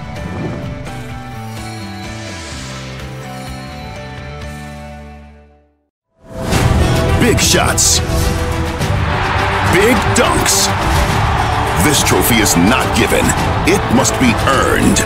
The 2019 NCAA Division III Men's Basketball Championship, March 15th and 16th at the Allen County War Memorial Coliseum Arena in Fort Wayne. With his third triple. Visit ncaa.com/tickets and secure your seats today. Just saw an ad for the National Championship weekend to be played in Fort Wayne, Indiana this year in late March. Woo. I'm just saying, this game's had that feel of a tournament game as these two teams are trading punches. Would love to have a game like this in, at the Final Four, that's for sure. 4:06 remaining. Hopkins is a 61-60 lead. He's Pat Coleman. I'm Dave McHugh. Glad you joined us here at the 9th Annual D3Hoops.com Classic Game 5 of 6 today. Shields the drive. It's going to be a hand check called on Ralby. He doesn't like it, but that is the rule book in its definition. You cannot do that. Yeah, exactly. He's driving. You can't sit there pushing off on him. Easy call. Of course, we had the perfect angle. Team's 5th foul. That's the crazy thing about the second half is how well it's been played with so few fouls. Hopkins 10 of 19 in the second half. Platteville is 12 of 24. They're also 6 of 14 from beyond the arc. Gosh. Unreal. 10 seconds on the shot clock. Shields with Ralby. Ralby did it again. He'll get called for it again. Yeah. I don't know what Ralby's looking for. He's called for that in the Centennial Conference too. That is not a new foul call. I've seen that called in the Centennial quite a bit. Could have Michael Gardner over there at the Johns Hopkins bench kind of tightening up a little bit. He's trying to stretch it, get his calves loose. Interesting. Remember the training staff just brought over a bunch of water for him. Maybe some, yeah. As the first one is hit by Shields. Whoops, wrong team, sorry. 61-61. That's all. The ball game. Just a tie game with 3:39 to go. How low scoring this game was when it started? Once upon a time. And Johnson's going to have to come out. It must have some blood. They're going to have some time here to attend to it, see if they can stop it quick enough or fix it quick enough to allow him to re-enter. Otherwise, it's going to have to be a sub. And Josh Leffler, apparently he's being told he has to sub. That's not the rule. He's allowed time. And the official disagrees with him, and Leffler's going to have to send in a player, and it's going to be Tom Quarry, the best three-point shooter on the team, though he hasn't played much today. Shields misses the free throw. 61-61, 3.5 minutes remaining in the second half of a thrilling and well-played game between Hopkins and Platteville. 15 on the shot clock. Ralby's got it. Trying to set things up down to 10 as the Platteville bench lets everyone know. Behind the back didn't work for Quarry. Ralby's going to force it up with 2. Hits the front iron. Great rebound and fight for it by Fitzpatrick, who chases that down around Tuma. Yeah, chasing it down is exactly what he did. He's cutting through, and he comes at exactly the right spot. And Leffler takes a timeout to get his guys back in the game. Absolutely. He wants to get guys like Johnson back in. He calls timeout. Ralby. They'll have 2 timeouts remaining. They'll use this as a 30, I believe.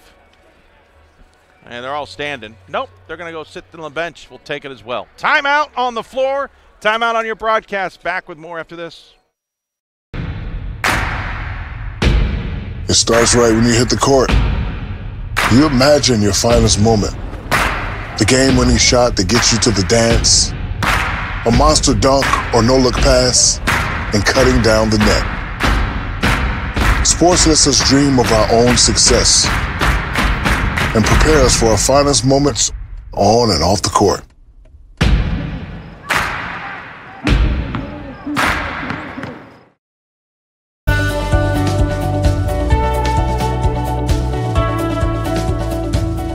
I just wanted to get good grades and to do well. But it also made me realize that I have a lot of career goals. You're there to get a full college experience, not only participate in your sport, but participate in things outside of that. And it's all about growing as a person. My coaches have helped me with figuring out who I really am. Their lives are dedicated for us to succeed.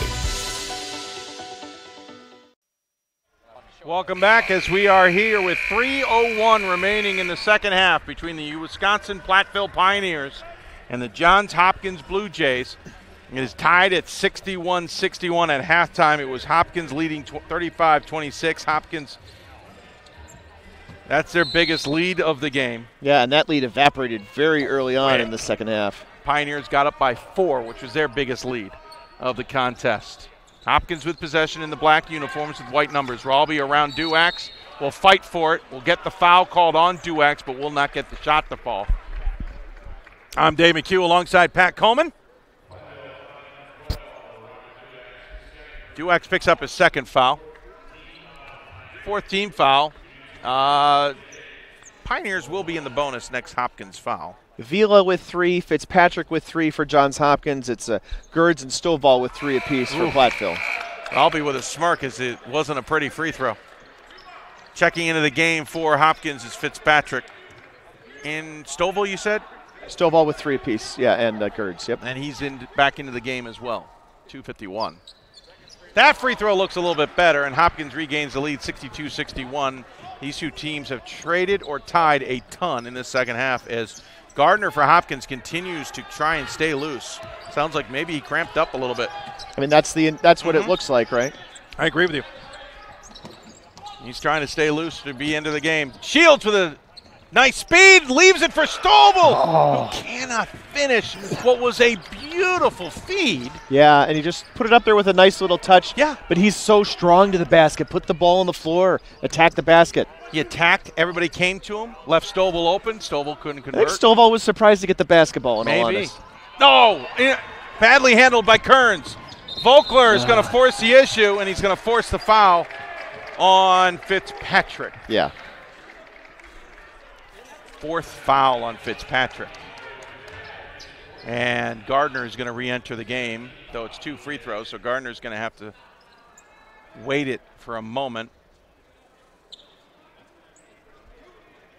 Volker goes to the line. He was 7 of 12 coming into the game, or into the weekend, I should say. But hits that one nice and smooth, reties the game. As Gardner's in, Johnson's out. Johnson will have to sit for a while with those 4 fouls, especially see how Gardner plays here. Missed the second. So we're tied at 62 with just over 2 minutes to play. The second half turning into a trading of 3-point shots, and I suspect we might see more coming. Gardner trying to get back into the flow of things, but Volker had him well shut down. Crossover, Shields was waiting for him. Gardner forced that one. Shields was well positioned. Left a small gap, and with a right-hand dribble, I didn't know how he was going to get around Shields. Pass inside to Shields. Ralby all over him. You don't get around Shields. Outside, Stovall for 3, missed it. You don't get through Shields either. You just have to wait for Shields to fall. Timeout, Johns Hopkins. I think we need one too. No, man, I'm at my peak right now. Hopkins calls the timeout. They've got one left with 91 seconds left. We'll keep it here with a 30-second timeout. Right. In all seriousness, 91 seconds left in regulation in a tie game here. It has been a battle back and forth. I don't know how many ties and lead changes, but almost all of them have been here in the second half as the game was fairly controlled by Johns Hopkins. At halftime we had 1 tie and 2 changes. Exactly. So yep. Fairly controlled by Johns Hopkins in the first half. It has been a fascinating second half, which we mentioned was in control of Hopkins at halftime by 9. Platteville came out storming and caught Hopkins on its heels, much like they started the first half as well. And Hopkins had to burn a timeout early. And the Pioneers fought all the way back and eventually got a 4-point lead before Hopkins awoke and started raining in threes themselves and started turning into a 3-point barrage with both teams. And now we sit with 91 seconds remaining, tied at 62 apiece. Gardner will inbound it. He's out there with Johnson, Ralby, Kearns, and Vila. We haven't talked much about Vila in the second half, but that's because the outside shooting has taken over this game. Vila gets the ball. He's guarded by Stovall. Shields, Duax, Toomer, and Volker on the floor for the Pioneers.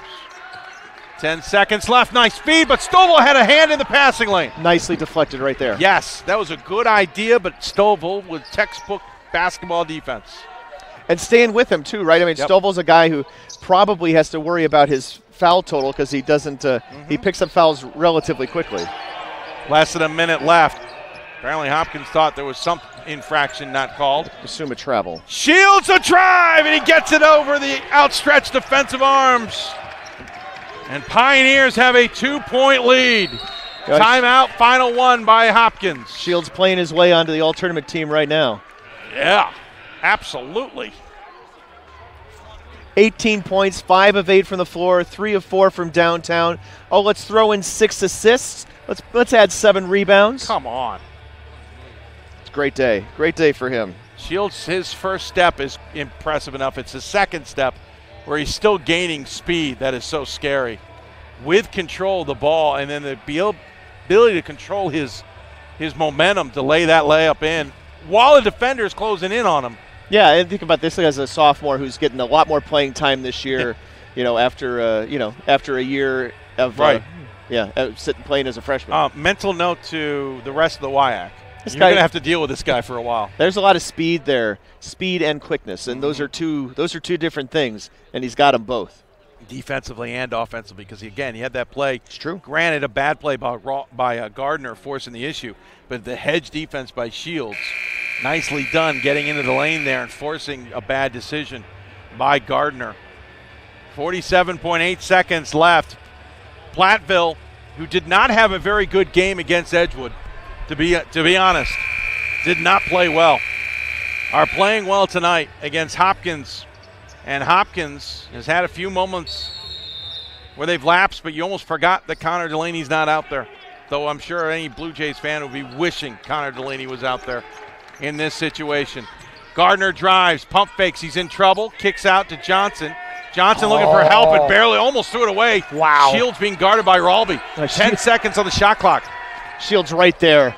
Shields contested, but he gets the foul called against him as Ralby hits the shot, has a chance at a 3-point play. Wow, that is a huge 3-point play opportunity. We were just talking about the quickness of Shields, and he was right there step for step with him.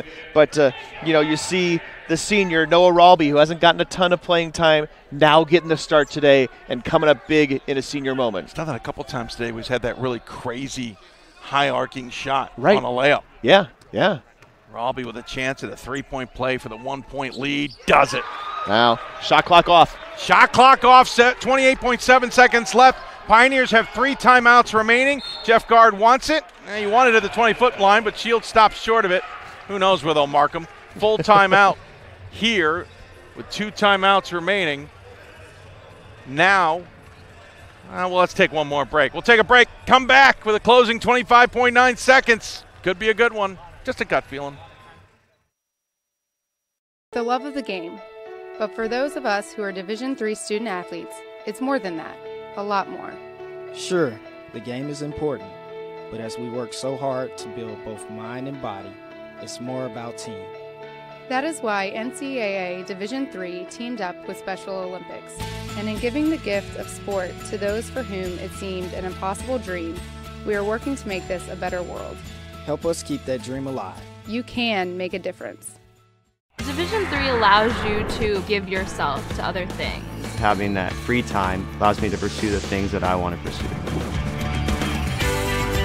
Division III athletics affords students the opportunity to, engage in the other interests in their campus and in their lives outside of that sport. It allows you to just be able to do everything you want to do. I wouldn't change it for the world.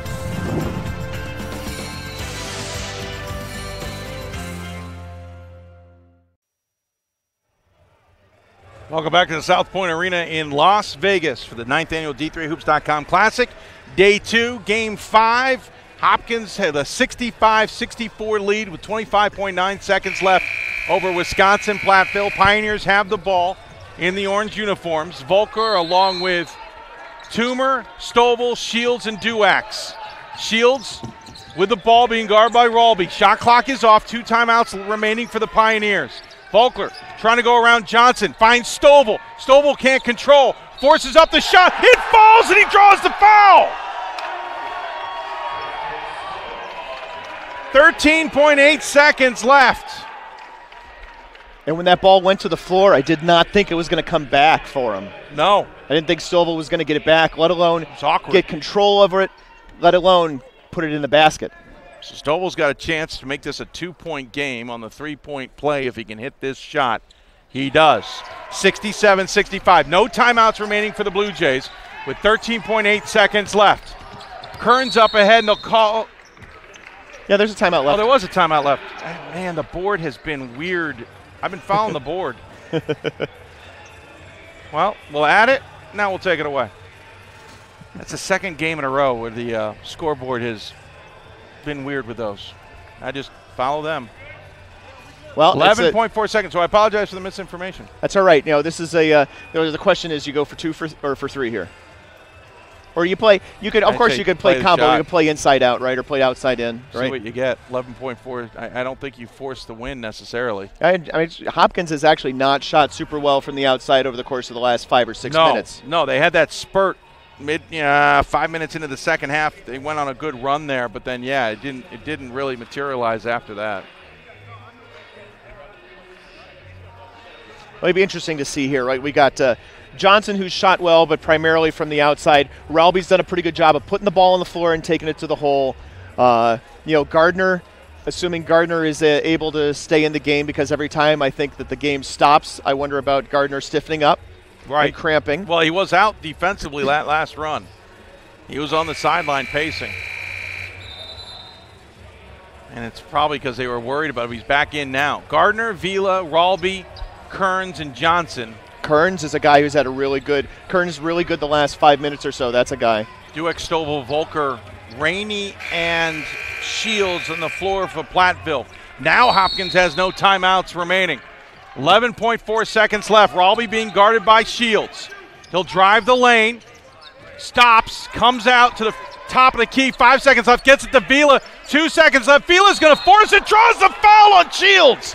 And I'll say this, I think it's the right call. Yeah, I think you're right. Shields was pushing against him. So Vila will shoot here 3. Oh, and 3 fouls on Shields. With a 1/10 of a second on the clock. That's all.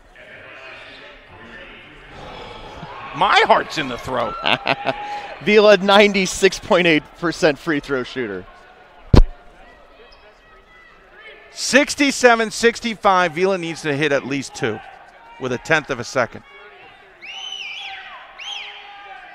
Hits the first one.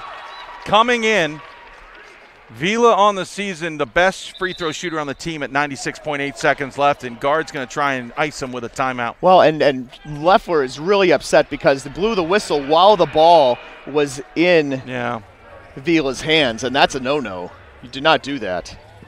What most likely happened was the official just didn't react fast enough. Well, then you got to swallow it then. I am trying. Where's our favorite friend? There. Jim Heaney. He's down there. No. Oh, he was. He's moved on me. He's waiting for the. He's at the baseline over here.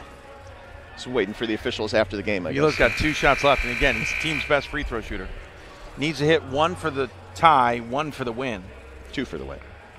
I'm sorry. I meant to say 1 for the tie and then another 1 for the win is what was in my head and did not come And you out. kind of just do, if you just do the math on it, right, 0.968 times 0.968 is what the odds are of him hitting both, and that's still like a 92% chance. Mm-hmm.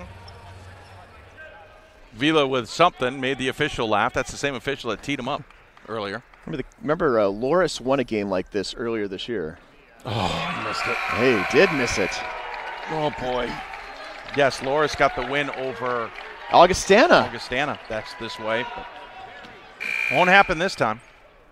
Leffler's beside himself. It's just the second time now the horn was sounded with the ball in Vila's hands.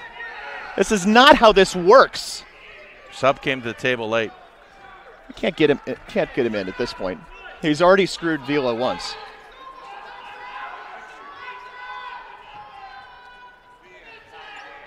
There you go. Wow.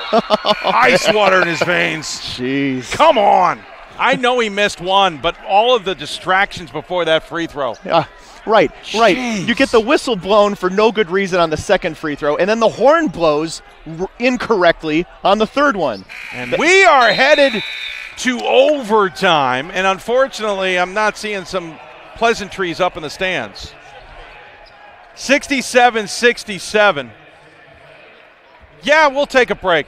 Headed to overtime here at the D3Hoops.com Classic for the first time in this tournament for the year. We'll be back with more after this. The love of the game. But for those of us who are Division III student athletes, it's more than that.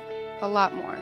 Sure, the game is important, but as we work so hard to build both mind and body, it's more about team. That is why NCAA Division III teamed up with Special Olympics.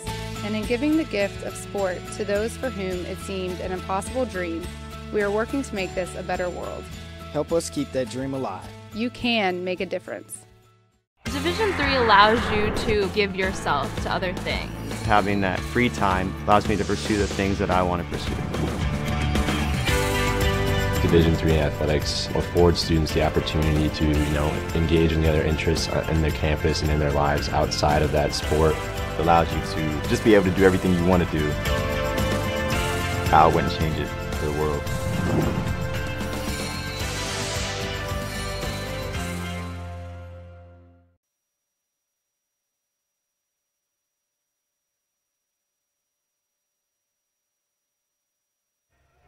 Welcome back. As we get ready for overtime, we will tip it between Vila and Stovall for overtime here at the D3Hoops.com Classic in a instant classic between Johns Hopkins and Platteville. Both teams have 1 timeout remaining in this contest. And 1 timeout added. Well, so it's thus 1 remaining. Yep. Vila's out there, nice backdoor cut for Kearns. He still somehow lays it in after not holding it cleanly and a defense closing in, and Hopkins takes the early lead 69-67. Yeah, because Kearns is 6'1" down there, and the guys coming after him, trailing him 6'4", 6'5". Volker pump fakes on the 3, drives in, loses it to Kearns, but Volker gets it and will use the only timeout they've got with 4:23 remaining in overtime. No, I mean, at this point, every possession matters. You obviously don't want to use your last timeout with 4:23 to go, but we should point out both teams will be in the bonus. There's 16 fouls for Platteville will force Hopkins into the bonus on the next foul. And Hopkins has already been there, though they only have 18 fouls, so we're not that close to a double bonus yet. I'm Dave McHugh alongside Pat Coleman, Ira Thor here as well. 69-67, Hopkins the lead here. Hopkins led by as many as 9 at the end of the first half.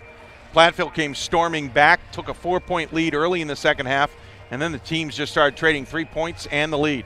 That other game we were keeping an eye on, 6:30 to go in regulation at Cal Lutheran and Illinois Wesleyan and 4th-ranked Whitman tied up at 88 apiece. I might tune into that between games here. Wow, if we get there, sir. Hey, hush. Well, we're already here. I think we're already good. It's 8 o'clock now. We were already guaranteed to finally, for once, I guess, start a game late. And now it'll be even later. Yeah. It's all right. It's okay. It's a thriller. Right, exactly. Yeah. I wouldn't want to wait on the end of a 79-47 game with 25 turnovers and 38 fouls. Let's have a good game. Volker comes out of the timeout along with Stovall, Duax, Shields, and Toomer. And for Hopkins, it is Vila, Kearns, Johnson, Gardner, and Ralby. 15 on the shot clock. Pass inside. Stovall, reverse layup. Too easy. Ties the game. 69s.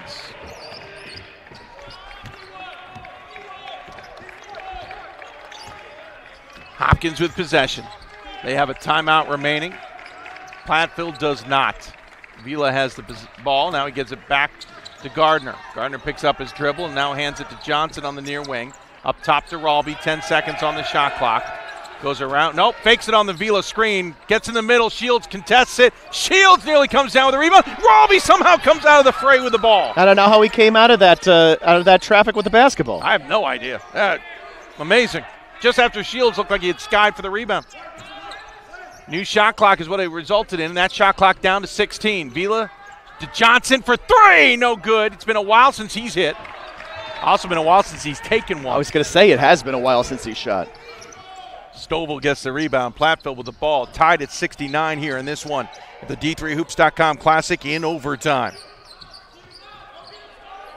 Feed inside. Volkler. Yep. Exactly. Call for the offensive foul. Rolls over Kearns. Guard can't believe the call. Nah, but Kern had been. Kern was already had built his second version of his campfire there. He'd been camped out there so long. I'd agree with you. Jim Haney has returned to the table, but I can never get his read. He's always got the same look. Very poker face. He's the guy who's the Division III coordinator and supervisor of officials. Vila pump fakes on the 3. Stovall not buying it. Stovall isn't ready to take that real estate option. Vila will back in Stovall. Stovall will try to do the same thing. Does not get the call. Vila ends up leaving it short. Stovall falls a little too easily on that play. Remember, Vila with 4 fouls, Fitzpatrick with 4 fouls, Gardner with 3 for Johns Hopkins, Stovall and Gerds still with 3 apiece for Platteville. We talked a lot about Gerds last game. Haven't talked about him tonight. As Duax misses it, Stovall gets the rebound, and now Vila's going to pick up the foul. And Vila's going to be out of this game. If it's on Vila, it is. He is out of the contest. And Vila had both his arms down pushing on Stovall. He doesn't like the call, but watching him was waiting for the whistle. And remember, one of his 5 fouls was a technical. That's true. Very good point. Leffler. I think he may have just died up Jimmy. Vila definitely pushed him down with his right arm. Oh, absolutely. I just got a chance to watch it from the above angle. He may not like it, but I was waiting for the whistle. I was surprised I hadn't heard it yet. Is legit. So they will go a little bit small. Will Hopkins here is losing Vila and his 6'5" presence, but his arms are ridiculously long, which makes his 6'5" seem much bigger. Stovall will go to the line. He's not a bad free throw shooter and certainly had hit a big one early, or late, I should say, in this contest. A Chicago, Illinois native will get the 1-and-1 here, but missed it. I guess talked about it too much. Ball loose. Looked like a volleyball game there for a moment. It will stay Platteville possession. I think that might have been the right call. Yeah, it's hard to tell, in all honesty. I thought it looked like Fitzpatrick got his hand on it last. Stovall will come out. Rainey will come back in. So Platteville's going to go with a small lineup to match here, surprisingly.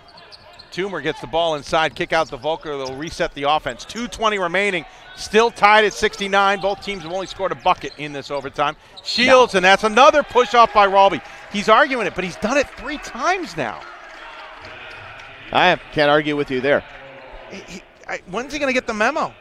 Yeah, I mean, you have to defend Shields a little differently. It's clear that Shields is going to have the quickness, that first step advantage on you, so you got to figure out some other way. Take a step back, keep him from going around you. Yeah, some other way to deal with it. He hits the shot, he hits the shot. But he misses the free throw. Yeah, surprisingly. 2:14 remaining, are still tied at 69. Takes a little extra time this time. We should point out in the double bonus. Basket good. Basket is good. 70-69 now. Here in overtime with 2:12 remaining. Over to Johnson and now over to Kearns. Kearns to Gardner, who since he developed what looked like cramps has not been as much of a factor. Ralby to Gardner. Gardner on the baseline tries to get it to Johnson. Cannot. And it's a costly turnover. Less than 2 minutes to play.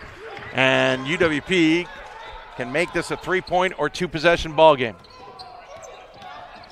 Volker takes advantage of Johnson, who got tied up with his own teammate. And it's a 3-point game, 72-69, 138 remaining. Volker hasn't had the greatest shooting night, but he's got 15 points, and those two are really big. You got Johns Hopkins. You got to not settle for 3 here or force 3. Take what's available to you. Gardner's going to drive the lane, has the opportunity, missed it. Kick out on the tip by Johnson. Gardner for 3 in the corner. No. Rebound. Platteville collides with one another. Tip or goaltending, my man? Really? On the shot on the way of the first one? I think he missed it. I don't think he touched it at all. No, I definitely think he touched it. 60 I just don't know seconds left where. in overtime. I didn't see it.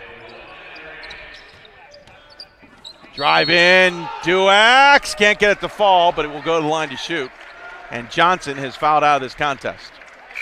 So Vila and Johnson foul out of the contest. And here's where you begin to see Corey will go. Johns Hopkins, of course, already missing one of its big scorers. Now Johnson, when you need a key 3 here, maybe in the final minute, you no longer have that option. Let's talk about Johnson fouling out. What are we talking about? Who are we talking about?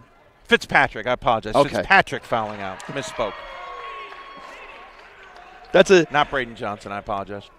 Different from at least the 3-point shooting perspective, but again, you're still it's a team that is already down one of its best guys. I have got the wrong score on the thing. I apologize, folks. And Harry O'Neill hasn't played much either. Remember, he was ill.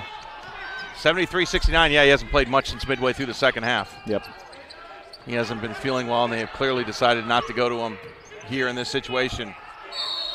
Oh, that's one way of working your way to the free throw line. Ralby does it the hard way. Now comes down awkwardly. I don't know if he's cramped or hurt. He's acting like it's a cramp. Trainer is staying off because once the trainer comes in, Ralby has to come off. He tried to get help up and he could not. Now he's going to try one more time. He gets up. Trainer only arrives now. There's no. Yeah, gingerly would be a best description of how he's walking it off. Trainer's going to keep her distance. Eyes him up and down. Is there a? Did you see the look? Is there a halo around which she's not allowed to get too close to him? He wasn't technically treated by her, and I don't think the officials caught. So I guess it's okay. Ralby will go for the free throw. Yeah, but he does not look comfortable, does he? No, and he missed it. Missed it badly. 73-69. This game slipping away from Hopkins. Alex Shackney, who we haven't called his name much. Hits the free throw. That's key because it gets it to within one possession. And Shackney does enter, the 5'10 freshman guard from Summit, New Jersey, who apparently brought along a fan base. I guess so. They may need him here. He's clearly a guy who you'd have to think is a 3-point shooter, although he's not had a lot of opportunities Hopkins get a steal! Can Kearns do it? Well, he can't get a timeout. He does have a timeout left. He has it, but he can't use it when you're flying. You got to be planted. Yes, it's not 1997 anymore. Jeez, not even 2012. I think he stuck around way too long. 28.1 seconds left. Platteville's got 2 seconds to get across the timeline. Yeah, they're trying to treat Ralby, too. Doing it now. Stolen by Hopkins. Nice job there. Good job by Gardner. Gardner battling the cramps. Ralby battling the cramps. And Hopkins calls timeout. and Vila's are on the sidelines along with Fitzpatrick, the guys who have both fouled out, and they are like, timeout, will you please? Because they can't call the timeout from the bench. Cannot. In the men's game. Women's game, you can. Men's game, you cannot. 20.5 seconds. 20.5 to go. Need a 3 to tie. You got the freshman out there. Ralby is inhaling as much water as he can over the course of the last couple minutes. And any super juice in there? I have no idea, man. I don't know what's in that stuff. It's amazing what they have nowadays to treat cramps. It is. He is going to go check in. Noah Ralby. He doesn't have to go 94 feet at least. That is true. That is true. We might have to might be able to just stand there. But this is a key situation here, And it's been a really fun second half and overtime, of course, also. 73-70, Platteville with the lead here. But not with the leather. Apparently, I've been saying Kearns with an S. I apologize. It's yeah. And my apologies. You've been saying tumor when you should be saying it. You should be saying it Arnold Schwarzenegger style and calling him Tuma. Oh. 20.5 seconds left. 73-70. Platteville the lead on Hopkins. Well, you're drawing up something in the huddle, or you're talking about your keys, but I'm sure you're drawing up something. That's why you take the timeout. You want something that you've got and you've got confidence in for your last shot. You want your right guys to take the shot. And here we go. Inbounds to Ralby. Johnson, Gardner, Kern out there. 14 seconds left. Shot clock is off. They also have Quarry, who's the best three-point shooter in terms of percentage. And a foul and a blocking foul will set up a one-on-one situation here. I mean, yeah, this is one of those situations where maybe you do foul intentionally or semi-intentionally. 10.8 seconds left. Ralby will go to the free throw line. We saw how rough those looked last time with the cramping taking place and miscommunication here, as we haven't seen Gerds into the game in a long time. He enters. You need him for rebounding. They'll take Rainey out. You know, of course, Ralby's only going to get 2 shots here.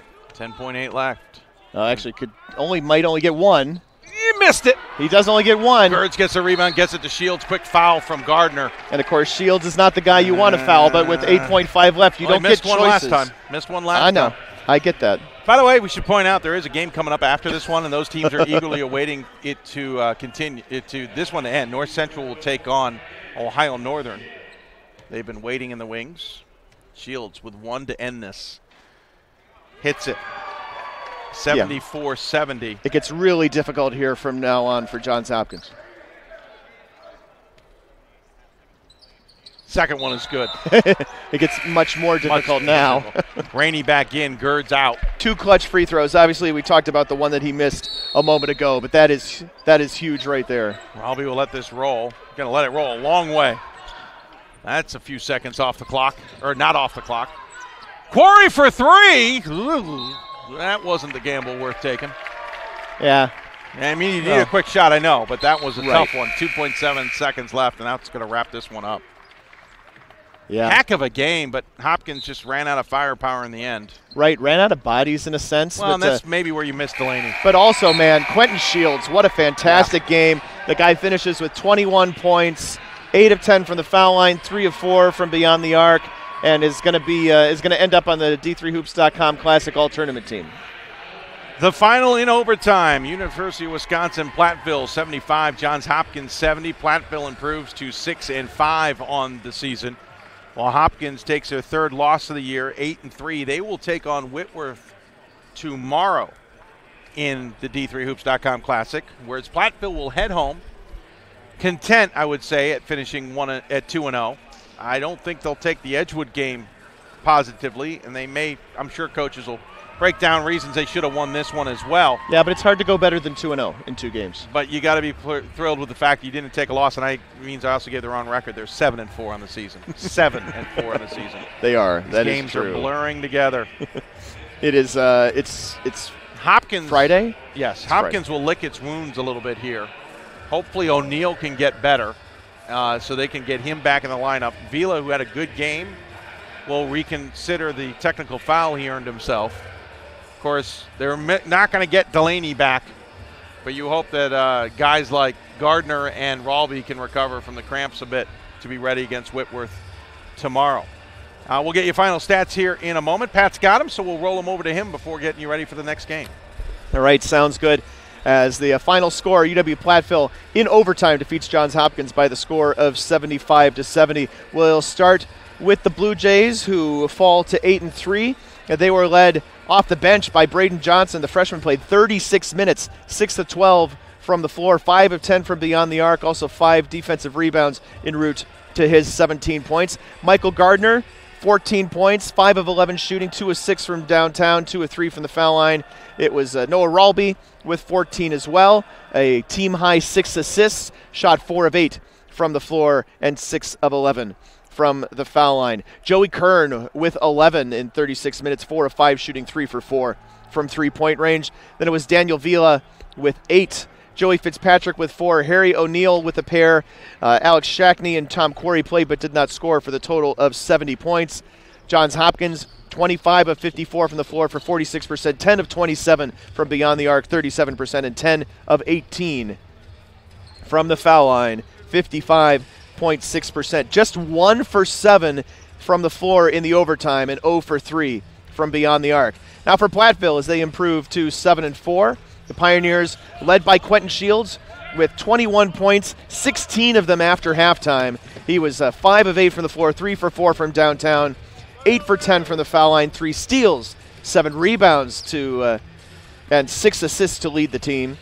Then it was Robert Duax with 15 points on 5 of 13 shooting, 3 for 5 from beyond the arc, 2 of 4 from the line. Carter Volker with 15, also 5 of 13 from the floor, 1 for 6 from three-point range, and 4 for 8 from the foul line. He had a team high and tied for the game high with 8 rebounds. Off the bench, it was Justin Stovall with 11, 6 rebounds, shot 5 of 8 from the floor. Kyle Tuma started and scored 9. Then you go down to Clay Gerds with a pair, Justin Fox with 2, and Alex Rainey, Blake McCann, and Justin Jarvasivu with played but did not score for the total of 75 points. 25 of 59 from the floor, 42%, 10 of 25 from beyond the arc, 40% from three-point range, 15 of 25 from the foul line. The rebounding edge solidly in the favor of the Pioneers, 43-32, and the Pioneers turned over the ball 15 times compared to 17 for Johns Hopkins. The one technical foul against Daniel Vila here this evening. And again, the final score, UW-Platteville improves to 7-4. They defeat Johns Hopkins 75-70 in overtime. And a scoring update you will not be able to watch. Whitman pulls it off, 105-103. Fourth-ranked team defeats the Illinois Wesleyan Titans in another thriller here tonight. We got one more game. They're warming up. North Central will take on Ohio Northern. That game coming up in a little over 20 minutes. We'll have it for you right here on our D3Hoops.com classic streaming page. Hope you'll join us for that one. It should be a good one as well. Thanks for tuning into this Johns Hopkins-Platteville game. Pioneers over the Blue Jays, 75-70. From the D3Hoops.com classic at South Point Arena in Las Vegas. Back in about 20 minutes.